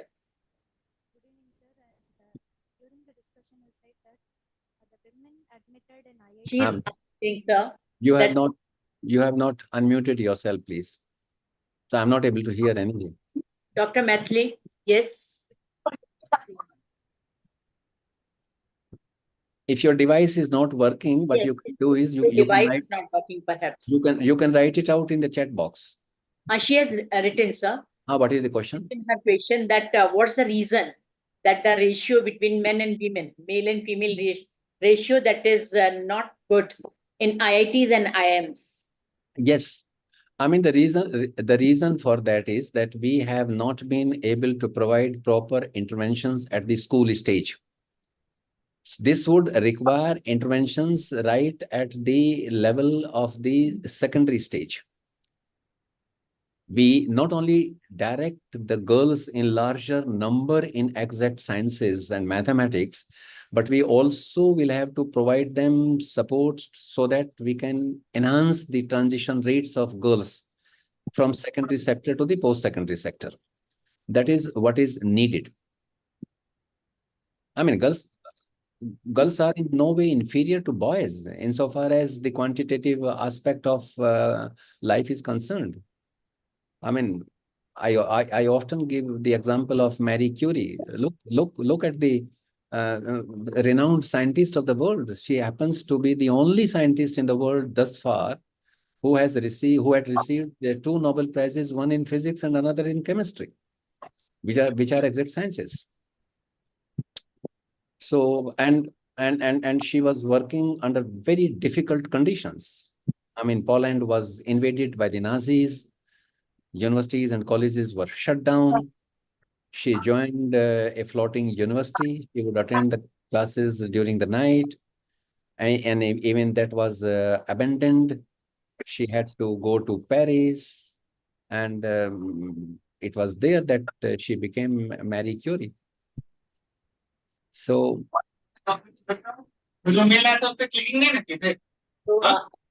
Santosh sir, he has asked one more question. It is also a very good question. Yes, please ask yourself. Please. Sir, my question is that there is a debate about the flip side of too much emphasis on quantification of research. So when we research become mass level, how do you think there can be a balance between the quality and the quantity in research, higher education research? But that's a very important concern in our time. Professor So Sant it would be great to hear from you, sir. no, Prof. Santosh, research is a very serious business. Okay. And what is happening, unfortunately, that we are undertaking mundane and repetitive kind of research projects. We have not understood the significance of the prioritization of research. We do hope that now with the establishment of the National Research Foundation, they will prioritize. Our priorities could be very different. Our priorities in the northeastern region would be different from that of the coastal areas. And it is the responsibility of the institutions located in those areas to look into the problems of the common man and take them as the research problems and provide solutions to the common man. That has not happened thus far, and that is what is required actually. And another thing is that we need to promote the culture of undertaking serious research. That is also very, very important. We are not able to write out good research proposals, and as a result of which we suffer from two kinds of problems. There is a money available at the national level. You go to the Department of Earth Sciences, Department of Biotechnology, Department of Science and Technology, the University Grants Commission. There are funds available, but those funds remain unutilized because we are not coming up with quality research proposals. And therefore, what we need to do at the initial stage is we need to organize the orientation programs for the freshers and tell them the art of writing research proposals. See, in the Western world, universities are run on the shoulders of the professors. They bring projects. They bring millions and millions of dollars, actually. And in certain universities, a professor becomes a tenured professor only when he or she brings in a particular amount of research money. Only then they would get the. There are people in the Western world who are continuing as teachers, and they do not become tenured professors. So they have put up those kinds of conditions. Each country has its own. For instance, there are countries wherein you cannot get the second promotion in the same organization. You will have to prove your credentials outside your mother institution for the subsequent promotion. You can always come back to your parent organization later, but the next promotion, you will have to leave your own institution. We have this huge problem of inbreeding on our campuses. And many a time we take pride in that I am the proud product of this institution. Then I become a faculty, and now I am a professor, and I am now the principal, or I am now the vice chancellor of the same university. So this is the problem. This was not the case earlier. I mean, you look into the life history of people like Sir C.V. Raman. Sir C.V. Raman was a Tamil. He became C.V. Raman in the city of Calcutta. Isn't it? I mean, Professor Dr. Radhakrishnan was a Telugu. But he became Professor Radhakrishnan again in the city of Calcutta. Now we are suffering from that menace of parochialism, actually, regionalism, which have killed our institutions alive. When you are appointing the vice chancellors in the universities, you think, does it belong to our state? How can we have a vice chancellor from outside the state? I mean, those kinds of things have killed our institutions alive, Professor Santosh. Yes, totally agree with you, sir. I think we have to overcome these kinds of prejudices and, issues. Thank you, sir. Okay. So, Mamta, can I have a break for 15 minutes so that I can come back again? Okay. I wanted to ask a question. Yes, please. Sir, last question. Sorry, I know you want to take a break, but I would. No. I'll take your question. Please go ahead. Thank you so much, sir. It's an honor. My No. name is Mariam Khan. I'm a research scholar from Pune, Maharashtra. Okay. And my question to you is, sir, I've been researching on sustainable fashion from past 5 years. Now I'm in MBA first year, and finally I'm writing research papers. And I would love to publish my papers and show my work to India and help India to build a better community and the overall business ecosystem, because India's GDP is also dependent on fashion industry. Yes. I So mean, yeah. how I can do that as a research student? How I can like connect to the proper people? Like you said, yeah, we have money, but we need the right people for Yeah. that money, Yeah. right? So I would like to connect with such people. How Uh-huh. I can do that? I think you will have to get in touch with the people belonging to your area of specialization. They would be in a better position to guide you. What are the research journals wherein you can publish your research work, number one, and what are the forums where you can share you can share your work, and what are the opportunities available in that area of specialization at the national level or at the provincial level or at the international level for that matter. So they would be in a better position, beta, to let you know how to move forward. So it is always good to identify people from our respective area of specialization and seek guidance from them. I'm a journalist now, actually. Basically, I'm a chemist, but I do not know chemistry at all because I have been into administration for such a long time. So I'm not the right kind of person, to advise you. But the only advice I can give you is to get in touch with someone who belongs to your area of study. There are very eminent people in the fashion industry. You have National Institute of Design, and we have several national level institutions now in that area. So you can get in touch with them and seek guidance from there. Okay? Thank you so much, sir. Thank you for your time. You're welcome. But never give up. Never give up. Yes, sir. Okay? Try to Yes, sir, understand for sure. try to understand the significance of perseverance. Okay? Yes. Yeah. And ma'am, you will also get one of the module on this. So you can ask your question there also. Okay. So thank you so much, sir. We are meeting again after 15 what minutes. is the time now? It is 6:50. Yes. So can I come back at 7:05? Yes, sir. Yes, Huh? sir. Yes. Okay. Thank you. Thank you very much. Dear participants, I will share the feedback link and you have to fill that feedback link. I'm sharing it. And in the session 2 also, you will get the feedback link. And it is very, very essential to fill it. I'm sharing it. And we are going to meet at 5 minutes past 7.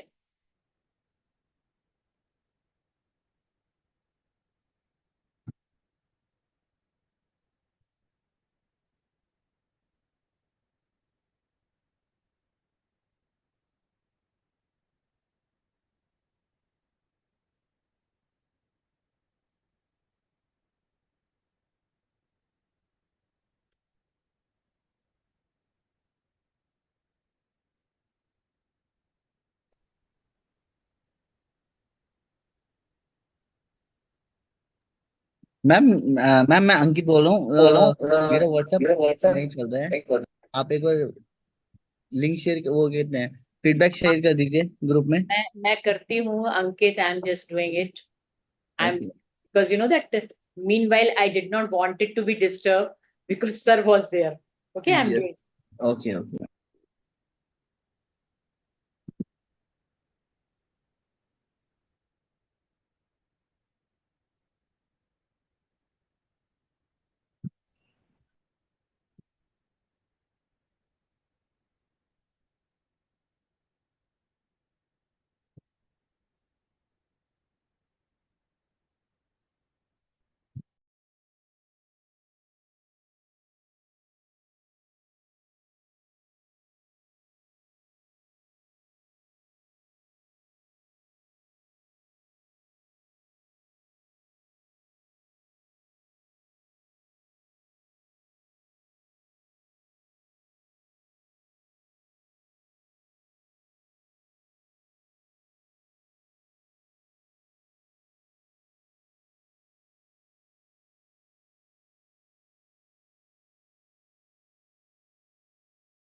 Ma'am, it's saying site not found. Have you emailed it to us also, the feedback form?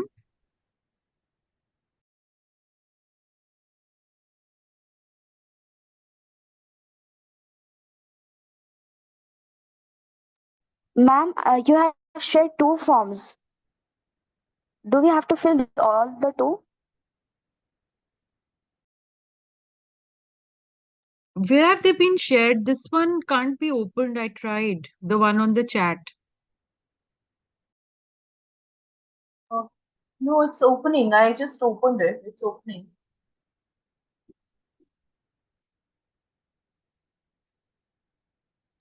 I'm trying from my laptop.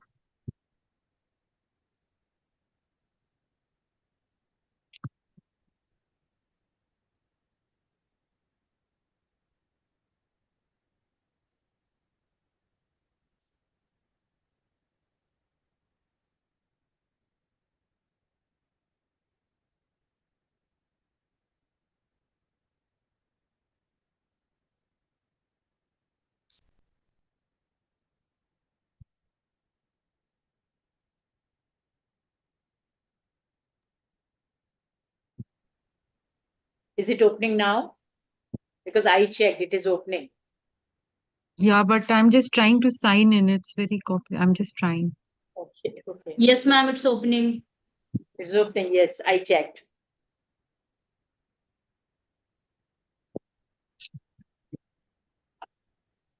I'll have to try it on the phone. It's not opening on the laptop properly. I'll just try it.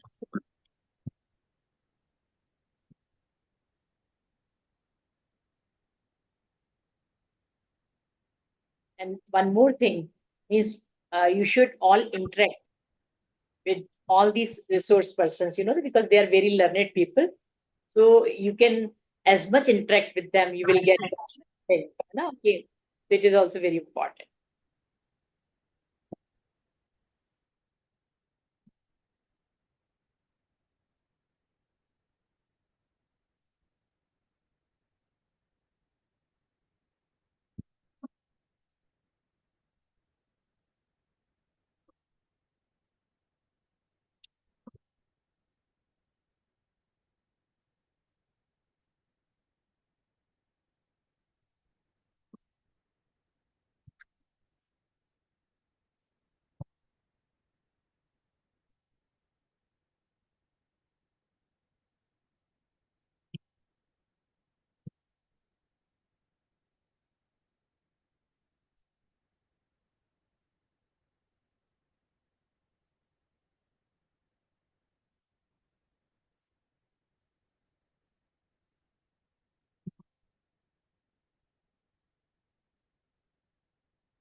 Good evening, Professor Pasi. Yeah. Good evening. Good evening. How are you? I think Ma'am, break going on. Yes, yes. And sir will join at 5 minutes past 7. Okay. All right. We'll join again.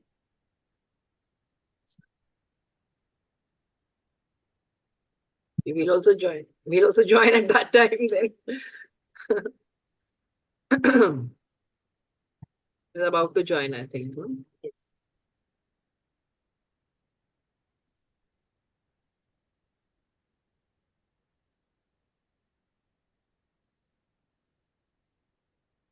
Ma'am must be busy in refresher course evaluation. Refresher course, yeah. We have the presentations going on there, and so we are busy with that. That starts at 9:30 and goes on till 5 or something. But today she had to begin, so we were. Yes. ma'am, I'm not able to submit my form. The next button, the submit button is not getting Which clicked. form? I think there's Which form? Which form? the feedback Must be form. talking about The feedback. feedback form. Can you please can I please see you?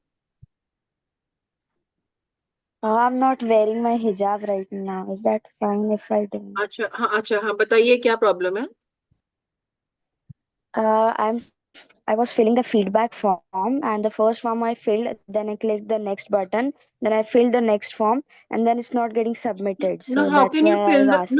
no, how can you fill the form without the second session? You have filled one form, the Yes, feedback. sir. In one form, there are two slides, like two questions. One form, ma'am.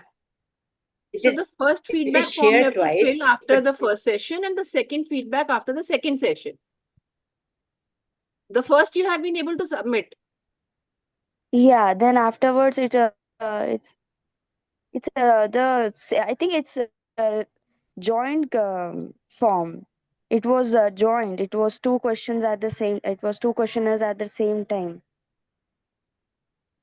Is it okay if I share the screenshot on the group? Yeah, please show me.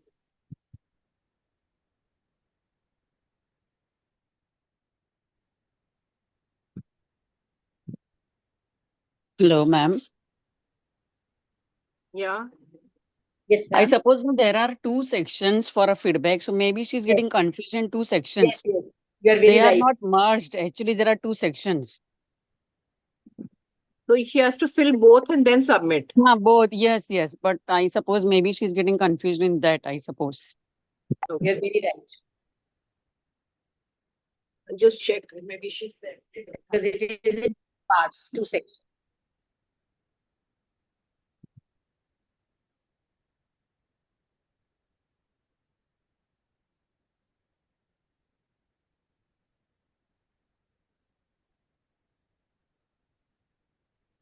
She sent the photo on the.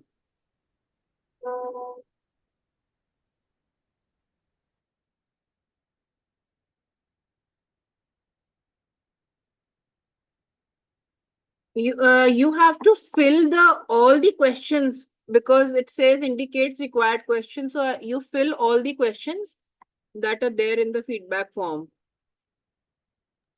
I have filled.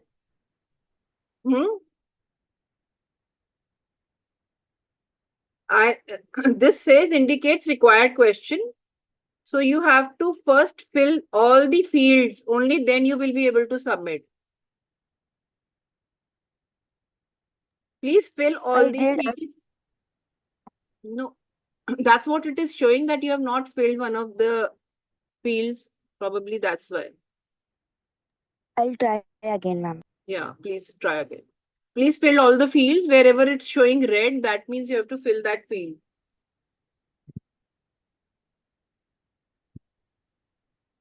And one more thing, that you have to put your videos on, because you know that we will take one pic also of the screen.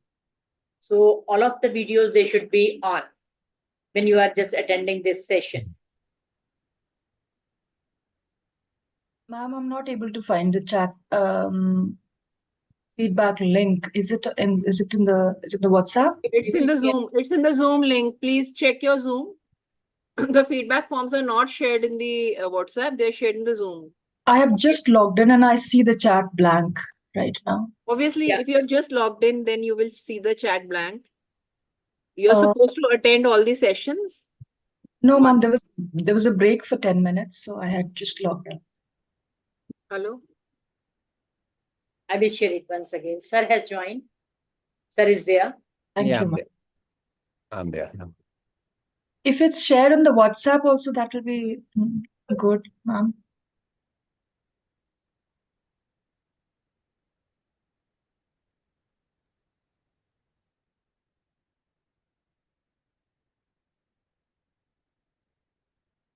So as you know, that this is the second session of the first day.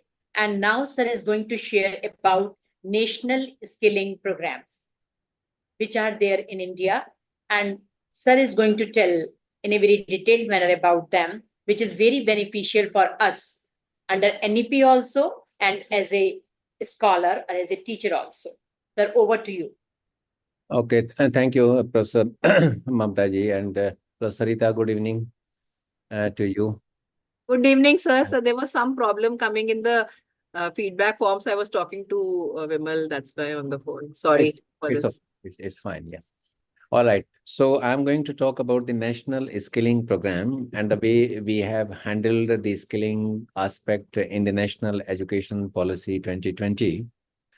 I would be reflecting on the, first of all, I would like to make the distinction between skill and education. Many a time we get confused and we, treat them interchangeably. So before we begin, and then I will talk about traditional Indian way of human resource development. I will also tell you in brief about the um, attempts that we have made in the recent past. I will also share with you the reasons as to why we have not been able to make it a success story in education, what have been the factors responsible for that, and now what kind of national level resource institutions we have created, and what kind of frameworks we have come up, what is the policy about the skilling program in our country, and how we need to understand the national credit framework and the national skill qualification framework so that we can ensure seamless transition from one skill education to general education and vice versa. And then what are the opportunities available and now to provide vocational orientation to education, both at school level and higher education. I will focus more on higher education rather than on school education. But before we begin, let us know one thing. What do we mean by skill actually? And in order to define skill, we need to contrast it with knowledge. Knowledge takes precedence over skill because knowledge represents theoretical information and facts, whereas skill involves using that knowledge to take action in the real world. Okay, so we all know that learning involves three things, namely knowing, understanding, and performing. And skill enables us to perform tasks and solve problems in an effective manner. Performing, in fact, is the most vital component of learning, which relates to skilling. Skilling is a broader concept which includes both technical skills and professional skills. Many times, we are not able to make the distinction between technical skills and professional skills, which we call hard skills. Technical skills are industry-specific skills, while professional skills are more comprehensive, which may include both hard skills and soft skills. Electrician, the job of an electrician doesn't fall into the category of technical skill actually. It's a professional skill. Because it requires experience, hands-on experience, and technical capabilities. Hard skills are known as job-specific skills. For instance, in computer, graphic designing or web designing is a hard skill. Hard skills are more tangible skills. They relate to technical capabilities which one can acquire through training and experience. So, I mean, you can become a very good web designer because you have gained sufficient experience in designing the web. Like the electrician, fitter, welder, I mean, computer programmer, they all fall under the category of hard skills. They are not soft skills. Whereas soft skills are somewhat intangible skills, like keying the text. I mean, you are word processing on the computer. You are communication is also an intangible skill, which is communication is also a soft skill. Leadership is also a soft skill. Integrity is also a soft skill. Punctuality is also a soft skills.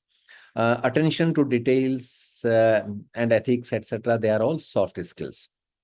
And once we have the clarity about technical skills, which are industry specific, and professional skills, which can be hard skills and which can be soft skills,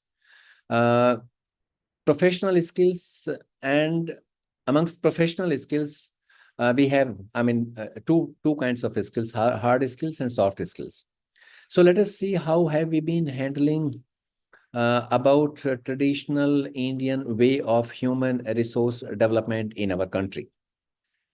The traditional Indian way of human resource development, particularly in vocational sector, has largely been non-formal in character. For instance, you have farmers, you have craftsmen, porters, weavers, masons, toy makers, goldsmiths, cobblers, to name a few. I mean, they acquire the knowledge and skills by participating from very early time of their life in various occupational activities. And such practices are still continuing in our country.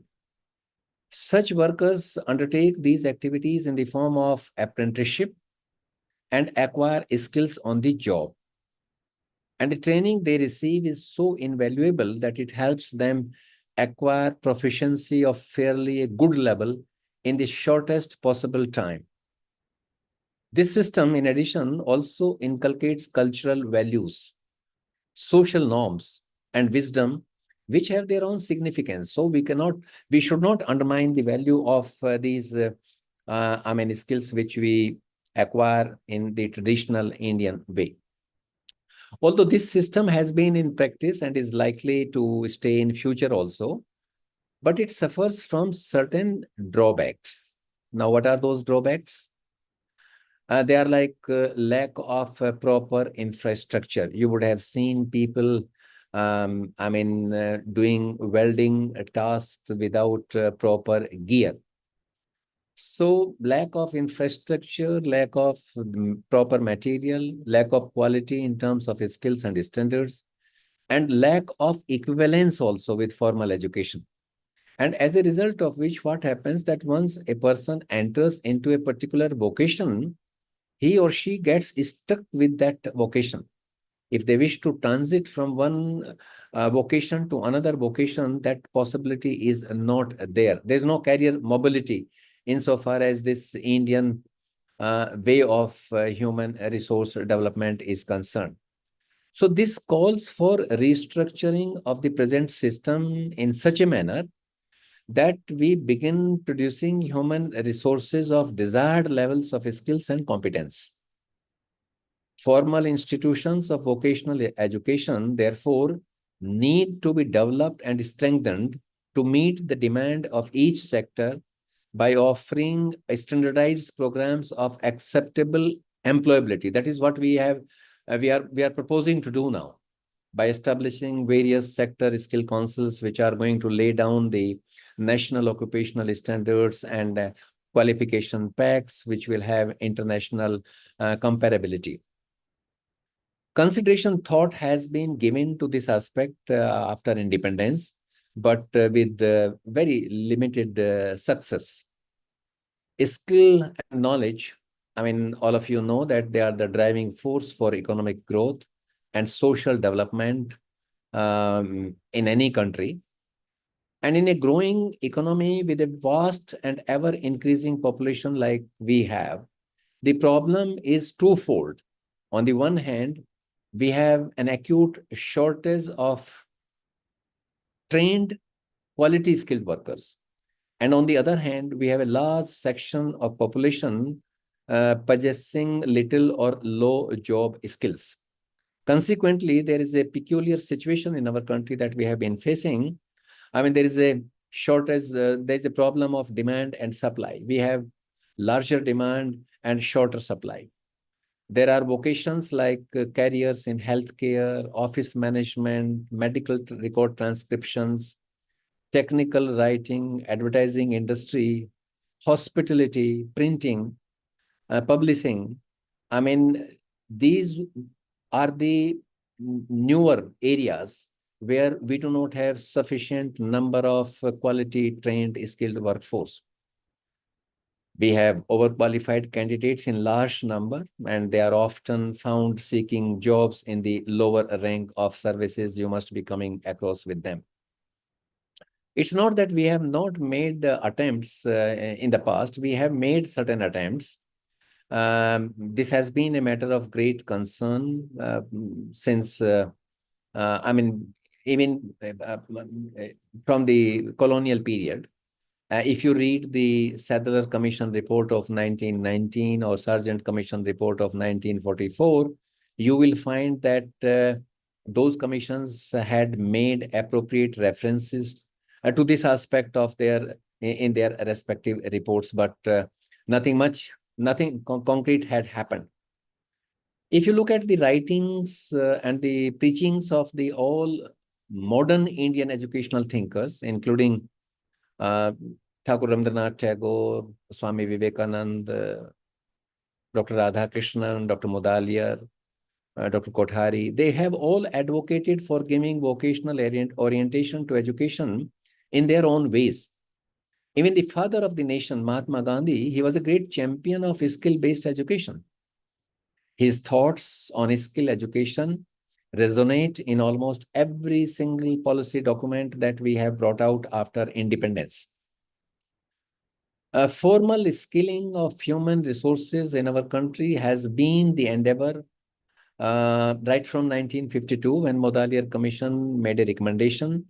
He recommended the introduction of multi-purpose system of education by converting 10-year high schooling to 11-year high schooling, higher secondary schooling actually. He advocated the diversification of vocational education at the end of grade 8 actually. Education Commission came up with the national system of education in the form of 10 plus 2 plus 3, and Education Commission, which we call Kothari Commission. Kothari Commission made the recommendation that the vocational program should be started at the end of grade 10. Until grade 10, we should have an undifferentiated curriculum, and after grade 10, we should have different streams, and of them, one stream should be the vocational stream. That is what was recommended by the Kothari Commission. Kothari Commission even went to the extent of saying that 25% of the students should be diverted towards the vocational streams at the end of grade 10. Then we brought out the National Education Policy of 1968, wherein we had said that work experience and national service should become an integral part of education. It was again reiterated in 1986 in the National Education Policy. We had also reiterated it in the National Knowledge Commission of 2008, but it has not met with any success story. Now, again, in the National Education Policy 2020, we have talked about giving orientation to vocational education, both at school and at the higher education level. But unless we know the reasons for the non-implementation of the earlier recommendations, we are again going to commit similar mistakes. And therefore, I would like to highlight for your benefit what have been the reasons for the non-implementation of the vocational education in our country. There have been several reasons for the failure, actually. I'm going to cite a couple of them. You can add some more reasons according to your experience and your knowledge. The first and the foremost reason has been the status perception of vocational education, which has remained very weak in the minds of the school-going children, in the minds of the parents, in the minds of the society. The second reason has been that schools were not equipped effectively to offer vocational courses, except those relating to secretarial services, secretarial practices. And the third major reason has been that we had not been able to come up with the teaching and learning material in the regional languages. The another reason, important reason, has been that we thought that the regular teachers would be able to handle the vocational programs. And we did not provide proper orientation to the teachers to handle the vocational programs, as a result of which we could not move forward. Another major reason has been the Apprenticeship Act. The Apprenticeship Act that we had, it did not recognize the vocational programs offered outside the polytechnics and the ITIs. The another reason is that the skill development programs of the central government have been spread across multiple ministries without any proper coordination amongst them. And the last reason that I would like to cite is that we have not been able to undertake the mapping exercise of the skills required in the unorganized sector. And it is said that 90% of the workforce is engaged in the unorganized sector. But we do not know what kind of skills and what kind of national occupational standards or qualification packs are needed in the unorganized sector. We don't have any understanding. So these have been the major reasons for the failure of the vocational programs in our country. Everyone knows that Indian economy needs more skilled workforce at different levels than are created annually. And which is why there has been a huge mismatch of demand and supply. We at present are recognized as one of the youngest nations in the world, with about 52% people under the age of 35. And it is estimated at the global level that soon we will have about 20% of the world total workforce. And if we are going to have 20% of the world's total workforce, then we'll have to provide skills and competencies to our children so that they can get gainful employment anywhere in the world, and for which the international benchmarking becomes of paramount significance. And which is why we have come up now with the national level resource institutions like the sector skill councils, which are laying down the national occupational standards and qualification packs, which are comparable with the international standards. Only then our children would be able to find employments overseas. So we today need an educational system which not only guarantees access to quality education at an affordable cost, but also ensures integration of vocational programs to harness the full demographic dividends. We have been talking about the demographic dividend for a very long time, but I think we should understand one thing, that this benefit is not going to last forever unless we make the most out of it. So we have now understood that the relevance of vocational education, and which is why we are laying greater emphasis, and we have set up different frameworks at the national level for the purposes of providing vocational orientation to education at both the levels. That would obviously increase the employability of our children, and in turn, we would be able to provide society with personnel having a wide spectrum of knowledge and hands-on experience. So earlier things have not gone in the desired direction. I mean, there is no point in lamenting all the time, but this time, the opening, as envisaged in the National Education Policy 2020, we should not allow it to slip. We had come up with the National Vocational Education Qualification Framework in 2012. We had revised it in 2014, and we renamed it as National Skill Qualification Framework. There were 10 levels in the National Skill Qualification Framework. Level 1, 2, 3, 4 correspond to grade 9, 10, 11, and 12. And level 5, 6, and 7 were corresponding to 3-year undergraduate program. Level 8 and 9 were corresponding to 2-year master's program, and level 10 corresponded with the doctoral program. In the National Education Policy, we have said that we need to revisit the National Skill Qualification Framework because we have to increase some more levels.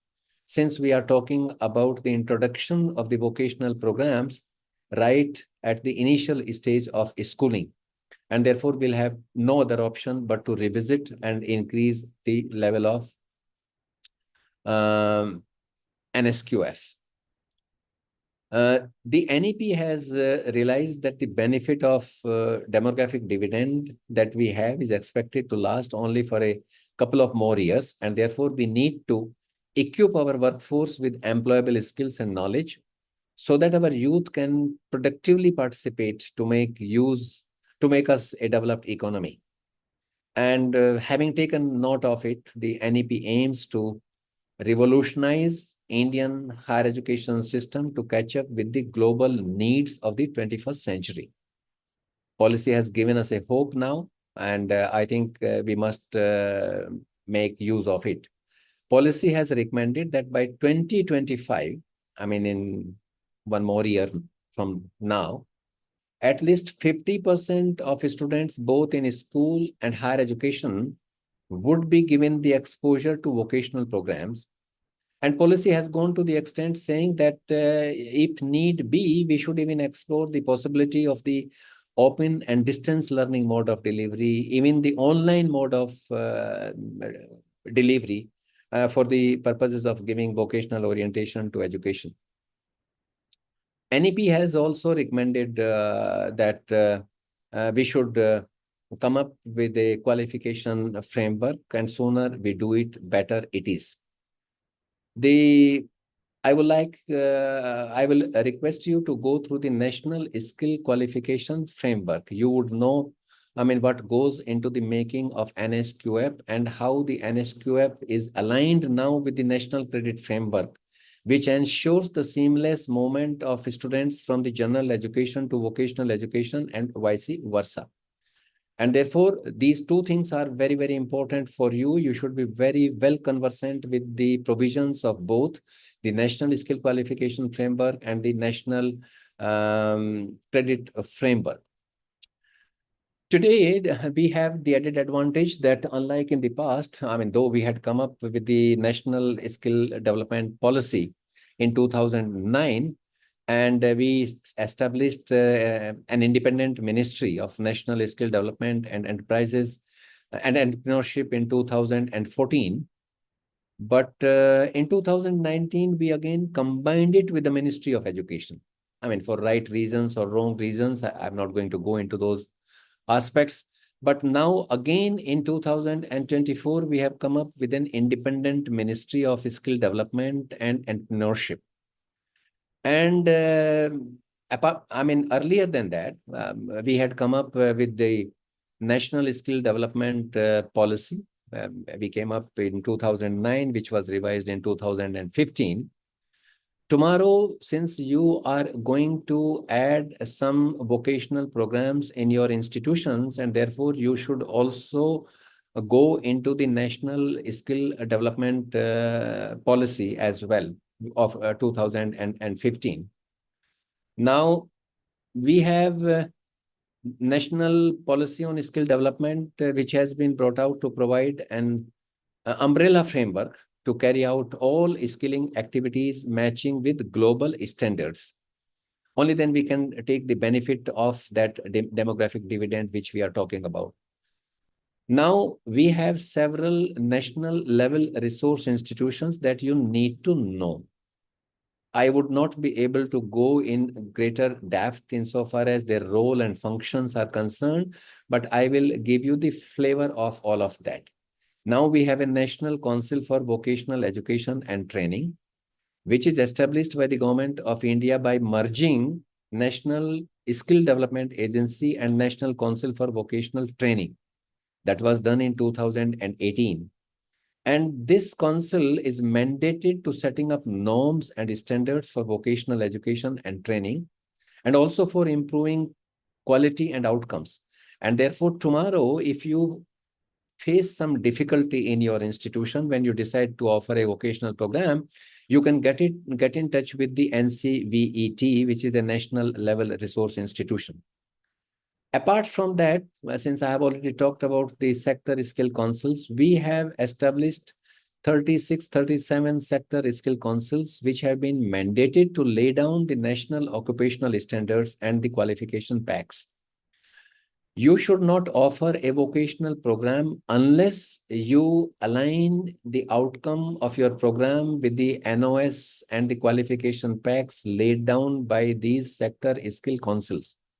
When I was with the University Grants Commission, we had identified as many as 83 different trades, and we had collaborated with these sector skill councils, and they had helped us to lay down the national occupational standards.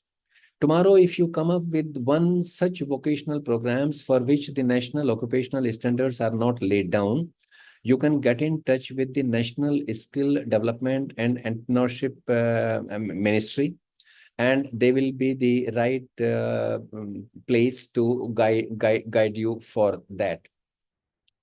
We also have National Skill Qualification Committee now, which is prescribing the guidelines for the training programs. We have different organizations. One organization is to provide short-term training programs, and another one is to help you become an entrepreneur, actually. So we have two national level resource institutions. One is the Indian Institute of Entrepreneurship. I think it is located in Guwahati. The another one is a long name that is located somewhere in Greater Noida. So we have the Directorate General of Training, which is responsible for providing the short-term training through different institutions. University Grants Commission in 2014 had come up with a scheme of community colleges, and UGC was providing the financial assistance to the community colleges for offering the vocational programs. And the All India Council for Technical Education had also come up with some kind of programs which can help you offer the vocational programs in different areas, actually.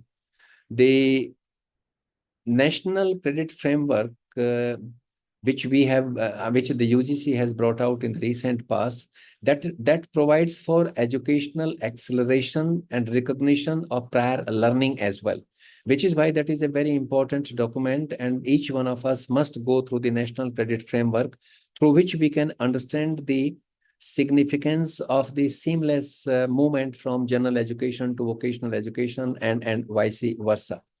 It also promotes internationalization of education through provision of credit transfer, enabling international equivalence, and promoting exchange with foreign, school boards and universities.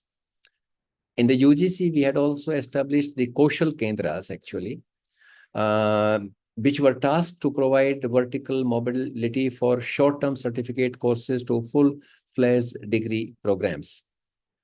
Now, I will talk about what is the way forward, having shared with you the various aspects of the skilling program that we have come up with. what is the way forward, that is more important. I'm also going to talk to you about some specific concerns which we need to address. First of all, we need to understand that success of any program as a part of education is largely dependent upon the feeder cadre. If a vocational program is not offered at the school level, it may not be appropriate to have that kind of a program, because school sector is the feeder cadre for you. If the foundation of vocational education at the school level continues to be poor, it will have its effect on the success of the program at the higher education level. Very simple thing. If students are not provided proper counseling, they may not be able to make informed choices as to which direction they should choose for their career. And therefore, the counseling is very, very important. We need to have counselors who are well conversant with the various national level organizations, who are very well conversant about the employment opportunities in different sectors, and who can provide proper direction to the students and also to the parents. If the programs are to be handled by the existing teachers, they would require proper orientation through specialized institutions or at the industry sites. If our institutions remain disconnected with the social and physical realities where they exist, they will not be able to overcome the issue of mismatch of demand and supply. If the rigidity of the traditional system in terms of duration of course, timing, and place and choice of subjects continues as it has been, it will not help popularize the vocational programs in the country. Similarly, if the issue of establishing bridge between general and vocational courses is not adequately addressed, is not adequately understood by us through transfer of credits, it will have serious social implications. If the credibility and acceptability of vocational programs with the market continues to be poor, it will not enhance the prospects of employability. Similarly, if curriculum of the program are not aligned with the national occupational standards and qualification packs, they will lose the comparability, that is what is required at the international level. Some of our institutions have instituted the skill enhancement courses, but those skill enhancement courses are not based on the national occupational standards and qualification packs, and therefore they will not have that much relevance. That is what is expected of any vocational program. If the institution do not follow credit-based assessment and evaluation system for certification, they will not be able to ensure seamless movement of students from general education to vocational education and vice versa. It is very important for us to establish linkages between educational institutions and industry to promote skill-based education through measures like model career centers, placement cells, adjunct faculty. And for the recruitment of the adjunct faculty on our campuses, we will have to come up with different recruitment policy. You cannot expect a similar kind of qualifications and experience which we expect from a regular teacher. And therefore, we'll have to lay down different terms and conditions and different qualifications for these kinds of people who we would borrow from the industry, who would be providing the hands-on experience to our students, who would come to our institutions and help students provide hands-on experience. We'll have to have the incubation centers for training of learners, and we'll have to set up the skill parks, etc. Although now we have a determined approach to provide skilled youth to contribute to their own career and country's socio-economic development, some of the initiatives require greater focus. I'm going to focus on 7, 8, specific areas. We need to underscore some of these specific concerns. There are not too many. I'm going to conclude. First and the foremost is that there is a need to identify, try to understand this, there is a need to identify context-specific vocational program, including vocational programs for which the eligibility should be higher secondary pass. We would accept a student who would be having a certificate of +2, actually, and which would require the background of a university degree. I mean, a university degree could be earned after a 3-year program, after a 4-year program. And therefore, we need to identify context-specific vocational programs. And why I'm saying context-specific vocational programs? Because some of the programs which can be conveniently offered in the coastal areas, they could not be as conveniently offered in the hilly areas or in the northeastern areas. And therefore, we'll have to take a very judicious decision whilst providing vocational orientation to education in our higher educational institutions. The second important specific concern is that there is a need to specify the requirements of infrastructure in relation to vocational programs in terms of facilities for workshops and hands-on experience in an industry or related institution. Today, if you are offering a program for which you do not have an industry near your institution, your students can't afford to travel 200 miles or 300 miles to gain hands-on experience. It would be absolutely unpragmatic. And therefore, we will have to be very, very pragmatic whilst conceptualizing program of any kind. The third specific concern is that there is also a need to identify which program could be offered in a conventional institution and which program would require a standalone institution. You cannot offer all the programs in conventional institutions. Conventional institutions have their own limitations. The fourth is that the curriculum of the program may be visualized in such a manner that it has 4 distinct components: life skills, work skills, internship, and preparation of employment. Categorically. The fifth is that the course content and training component of the program may be so designed that they promote the generic abilities like the creativity, like the analytical ability, like the problem-solving abilities. These are extremely important. And the sixth is that all programs may be made part of the community, for the community, and by the community. Why the community colleges are so very popular in countries like United States of America? That pass outs of the community colleges in the state of California have a reservation in the most outstanding institutions of higher learning there, like the University of California at Berkeley. They have reserved some seats for the pass outs of the community colleges, actually.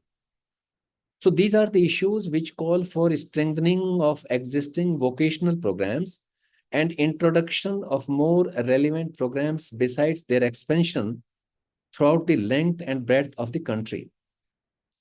Vocational education at different stages of education, as we have envisaged in the National Education Policy 2020, my dear colleagues, is the need of the hour in the context of problems of employment and underemployment. And this need gets further accentuated on account of the high percentage of exclusion and elimination from the formal system of education. The issues such as these can be addressed at a faster pace, provided we work collegially and we work collaboratively. And therefore, the bottom line is that the key ingredients for harnessing the demographic dividend, I'm going to close by using the same term again, that depends upon designing and offering context-specific programs and creating awareness about their utility and employment prospects through resource centers with the help of the counselors. And that should be done not only at the national and subnational level, but we have to go down below to the level of blocks and panchayat. Only then we would be able to popularize the vocational programs, and only then we would be able to provide vocational orientation to education, both at school level and at higher education level. So, ladies and gentlemen, these were some of the concerns which I thought that I would flag. I have shared with you the various national level organizations that we have created for the purposes of giving vocational orientation to education. I would want you to go through the national policy that we had brought out in 2015. I would also want you to go through the National Skill Qualification Framework and National Credit Framework, and then look into the specific concerns which I have flagged towards the end of my lecture. I will close now, and I would like to answer to your questions if you have any. So over to Professor Mamta Srivastava ji. Over to you, Professor Srivastava. Dear participants, you can ask your questions.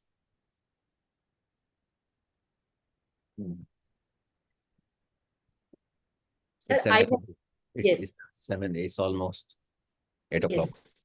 Yes. Yes, I want please. to ask one. You don't Just allow let you know that other. we are following NEP 2020. Okay. We are following NEP 2020. These vocational courses, they are there with us. But problem is that, sir, that practically which we want or which NEP wants, the result is not coming like that. Because you know that it is becoming sheer formality in the semester system. It is going on. We have the vocational classes, and the classes are also going on. But what is the, you can say that the aim and goal of this NEP 2020? That is not coming to some extent. What should we do, sir? I mean, there are multiple objectives of the national education policy. Of them, one objective is, I mean, what is a policy? Policy is a statement of intent. We have expressed our multiple intents. We like to have 3 sets of institutions, that is one intent. We will like to give vocational orientation to education at a school and higher education level, that is another intent. We will like to have academic bank of credit, that is third intent. So the intent of the national education policy is to give vocational orientation. We need to learn from the mistakes that we had committed in the past. We have come up with the better framework today, and we must make use of that framework for the purposes of offering the vocational programs. And we should see what kind of program. We have a list of programs now. The sector skill councils have laid down the national occupational standards. What you need to do, Mamtaji, that you need to identify a particular trade, which program would you like to offer. Then you will have to choose the sector skill council, relevant sector skill council, which has laid down the norms and standards in that particular vocation. Then accordingly, you must design the curriculum. You must prescribe the syllabi for that. How much weightage are you going to give to the knowledge component? How much weightage are you going to provide to the hands-on experience? How are you going to transact the knowledge part of it? And how are you going to transact the hands-on experience, provide the hands-on experience to the students? Would you be able to do it on the campus? Do you have the wherewithal for that? Would you like to, send your students for hands-on experience in a nearby industry? Do you have that industry in the vicinity of your institution? And how would you like your children to be certified by them? Would you like to send someone from the institution to make sure that they learn in an efficient manner, and that they are truly certified for acquiring those kinds of skills? These are the issues which we will have to think, before we decide to launch any vocational program on our campus. If you find that there is a vocation which cannot be provided, which cannot be offered through the conventional institution, but you are very willing, your management is very willing, would you like to add another arm to your institution? In the form of a standalone institution. But you can have an extended arm to your institution to look after that particular vocation. These are the specificities which we have to look into, to make some progress, to make a solid contribution. I think each institution has the responsibility to offering some kind of vocational program or the other. That is what is expected. Otherwise, how Yes, would we be? sir. How would we be able to? I mean, divert 50% of the students towards the vocational programs, both in school and higher education. That is what is aimed in the national education policy. That is the intent of the national education policy. Yes, sir. Hmm. So, Santosh Singh, sir, Yeah. you have put so many questions. You can unmute yourself and you can ask question directly. I have two questions. Let me club them together. The Okay. one is on the community college that you talked about, sir, and it has been very successful in the US. But what do you think it has not worked in India? It all depends upon the mindset, actually. We have not been able to convince the people about the significance of the skills. Okay. And Right. which is why everyone runs after a degree. The community colleges in the United States of America are not offering the degree programs. They are awarding associate degrees. But on the basis of that, if someone decides to pursue higher education, they can go to the best of the institutions there. But those community colleges, Professor Santosh, are providing the kinds of skills on the basis of which one can make a very decent living. And these international companies, they are not very much enamored by the degrees. I'm not undermining the value of the degree. The degree holder will always have an edge. But if someone somebody was telling me, one YouTuber was telling me that he is paying 5 lakh rupees to the boy who is looking after the editing job of that YouTuber. So if you acquire those kinds of skills, you can make a decent living. We have not been able to popularize it. Going to the school means keeping our hands neat and clean. We would not like to work through our hands, actually. Yeah, I agree with you, sir. But there's a related question. And let me tell you one thing more. I mean, some of the community colleges are doing exceedingly well in the southern part of our country. Okay. There's a difference. Yeah, the concept of community college before it was initiated by the University Grants Commission in 2014. It was already there in the south. That's true. So it has a regional dimension as well, you know. Yes. North had been particularly not so receptive to the idea of community college, you know. Yeah. But then, sir, that takes me to the larger question about in Indian society we have had these skill sets in the traditional, you know, system as well, you know. And I don't want to bring in caste here at all, but I'm saying that rural landscape in India has been phenomenal in terms of the entrepreneurs of a different kind, you know, traditionally the potters, the basket makers and beautiful painters and all of this. No, and the tribal societies also. I couldn't agree more with you. Yeah, but so the other day, I was visiting somebody's place, and the kind of oil paintings which were made here in India, they were taken away by the Britishers to London, and now the offspring of those people are putting them on auction. And one of our citizens, he bought those paintings in UK during the auction, and he has displayed it beautifully on the wall of his house. And you see the art. I mean, you go to the temples, you go to the gurudwaras. I agree with you, sir. I was in Bhubaneswar and I went to the Kala Kendra there. The kind of fine work that is being done by the local people is so marvelous. I mean, which is why you see the sari makers. Sambalpur and all that. Yes. Yes. And we have not been able to tap on these resources that we already have. You know, I mean, I have when I was citing those reasons, actually, the inadequacies of that traditional Indian way of human resource development. Actually, one of the reasons is this, that they get stuck with that. I mean, if once you have entered into that, you would be doing only that.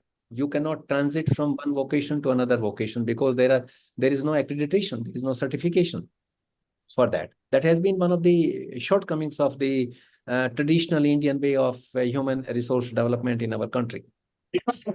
Totally agree with sir. It's a privilege talking to you, Professor Ved Prakash. Thank you. Thank you, sir. Thank you so much. You're welcome, sir. Any other questions, Professor Bimal? Thank you, sir. And I think we should also be looking into what are our immediate nearby industry, as you already mentioned also. Yes. So that is very important because if we provide them these skills and then they are searching for the jobs and we cannot be, I think we'll also have to do the hand holding till getting their placement. See, Professor Bimal, we don't have the culture wherein the students will take one semester off, go to Greece, learn something there, and then come back to the institution. We don't have that kind of we have not been able to promote that kind of a culture actually. In order to acquiring specific skills, that is what is required. If the industry is not available in the vicinity of the institution, I mean, it becomes impractical because our students do not have those kinds of resources. That is the limitation. So we have to make a humble beginning, and we will have to be more pragmatic in our approach. I mean, to provide vocational orientation to education in the country. I think, sir, even parents' mindset and entire society's mindset will be gradually changing. It cannot be done overnight. But yes, with the NEP, we have made a good. You must be enjoying your Tiffin when we were reflecting on this aspect as well. No, sir, sorry, I was on way, so I just joined in. I did reflect on that aspect, yes. Okay. Yeah. Thank you. That is also one of the reasons. So this is a question, is there any platform where academia and industries are working together? We need to create such platforms. And I mean, for instance, now I talked about these two national level resource institutions. One is the Indian Institute of Entrepreneurship, located in Guwahati. And the another one, I'm forgetting the name, but it is a big name, which is located here in Greater Noida. These are the national level resource institutions that we have created, wherein the academic and the professionals, they can work in tandem. I mean, and promote a different kind of skills. And we also have made a provision. We have talked about the recruitment of the adjunct faculty. That is what we means, and which is why I have said that we have to work collaboratively, and we will have to work collegially and collaboratively in order to, I mean, giving proper orientation to vocational education. There are some initiatives where students can also be guided, like Internshala, where industries, they keep on giving their positions and the students can join for the internship. So that's another mode. And I think ASSOCHAM and NASSCOM type of organizations are also trying to bring these academia industry together. But I think as academics, we also are failing in our duties to go and find out that what all is happening there and how can those programs or whatever provisions they have. One of the shortcomings of our system has been that we do not know what are the requirements of the industry as academic institutions, and industry doesn't know what is happening on the campuses, and as a result of which there always remains a mismatch between demand and supply. This is one of the reasons. And then they have to train people on the job. It will be a win-win situation for both, for the educational institutions and also for the industry, if we collaborate with each other, and some component of the education could be transacted on the campus of educational institution, and another component could be transacted, I mean, in the industry. So it would be, I mean, that is going to be a very symbiotic relationship between two sets of organizations. And I think every academician also at least should try to capture one opportunity where they get exposure of at least 1 month in an industry. I think that is very important, because unless or until they see what type of deadlines, timelines, the way of working, they cannot transfer it to their students unless or until they have really tasted that. Professor Vimal, you may be knowing it better than me because you are a chemist. Top class academicians are working for the pharmaceutical companies. Okay. So you cannot have 1:1 correspondence with every vocation, but we can learn a great deal by that kind of collaboration, which takes place at the highest level. Professor M.M. Sharma, a renowned chemist, I mean, he's working with so many pharmaceutical companies in Bombay. And even at this age, he's over 90, and he's a very active person. And he has made a seminal contribution in that area. He has made fullest use of his chemistry knowledge and helped the industry in a big way. So we should explore the possibility depending upon our professional background. Thank you, sir. I think one last question we'll take, just it has come out. Yeah. In vocational program framework, any special schemes can be added for physically challenged students to get employability skills? Yes. I think we need to do that. We need to do that. That is very important. Yes. And even and in my earlier talk, I had said that only 6% boys and 3% girls in our country with physical disabilities are bachelor degree holder.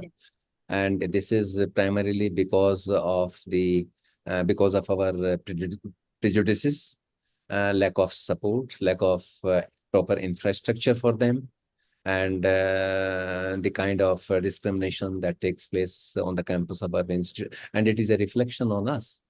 I mean, when you are rated on the basis of the human development indices, you fall flat because you are not attending to these kinds of issues, which are of paramount significance and which bring you greater benefits actually at the international level.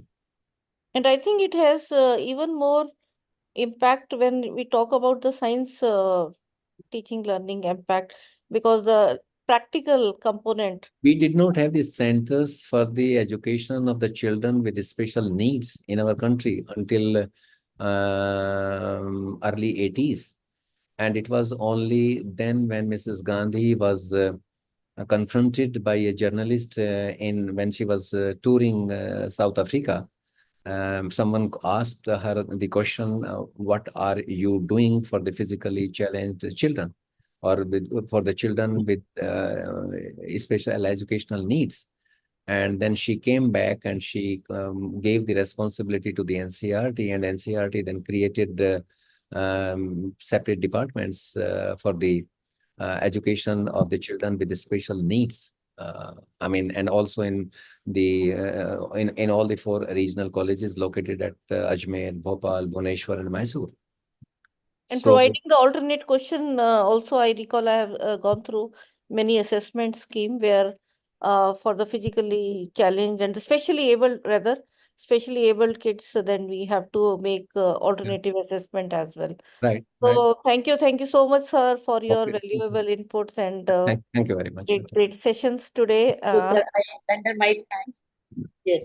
Thank you, Professor Mamtaji, and thank you. I render my thanks for your deep delve thoughts. Thank you, and Professor. In session 1, you were speaking on higher education and society. And session 2, you spoke on national skilling programs. And so these sessions, really, they have opened a vast perspective for us. And really, they are the guideline for us. Thank you so much, sir. Okay. Thank you, sir. Please. Good night to everyone. Thank you, sir. Thank you, sir. Thank you. Thank you, Dr. Sarita ji, and Thank you. good night to everyone, and wishing Good you. night, sir. Good night, sir. Bye-bye. Take care. So I think that's all for the first day, and tomorrow we'll keep it off. We all celebrate the 2nd October, Gandhiji's birthday, and try to follow the path he showed the entire nation as nation's father. So with these words, and also enjoy your day with the family and attend some sessions if you get access to. And thanks to my entire team, especially Sarita and Mamta today, and many others who will joined. And all dear colleagues, hope you have liked the very first day. And Yes, ma'am. so we look forward Yes, to ma'am. your very active participation. Fine. So we will close now. And good night, everyone. Enjoy your day. And when you go after tomorrow, the day after in your classroom, remember to take a smile, because if you have happy learning environment, then the students will not be fearing to the teachers that should we ask question or not. So that's what one tip I will like to request humbly to all of you, because we can recall many teachers are like हमें गुस्सा कई बार कि okay इनसे पूछे भी या ना पूछे. So we should not be repeating that with our students. So thank you so much. Goodbye and namaskar. Thank you. Hi, ma'am. Good night, everyone.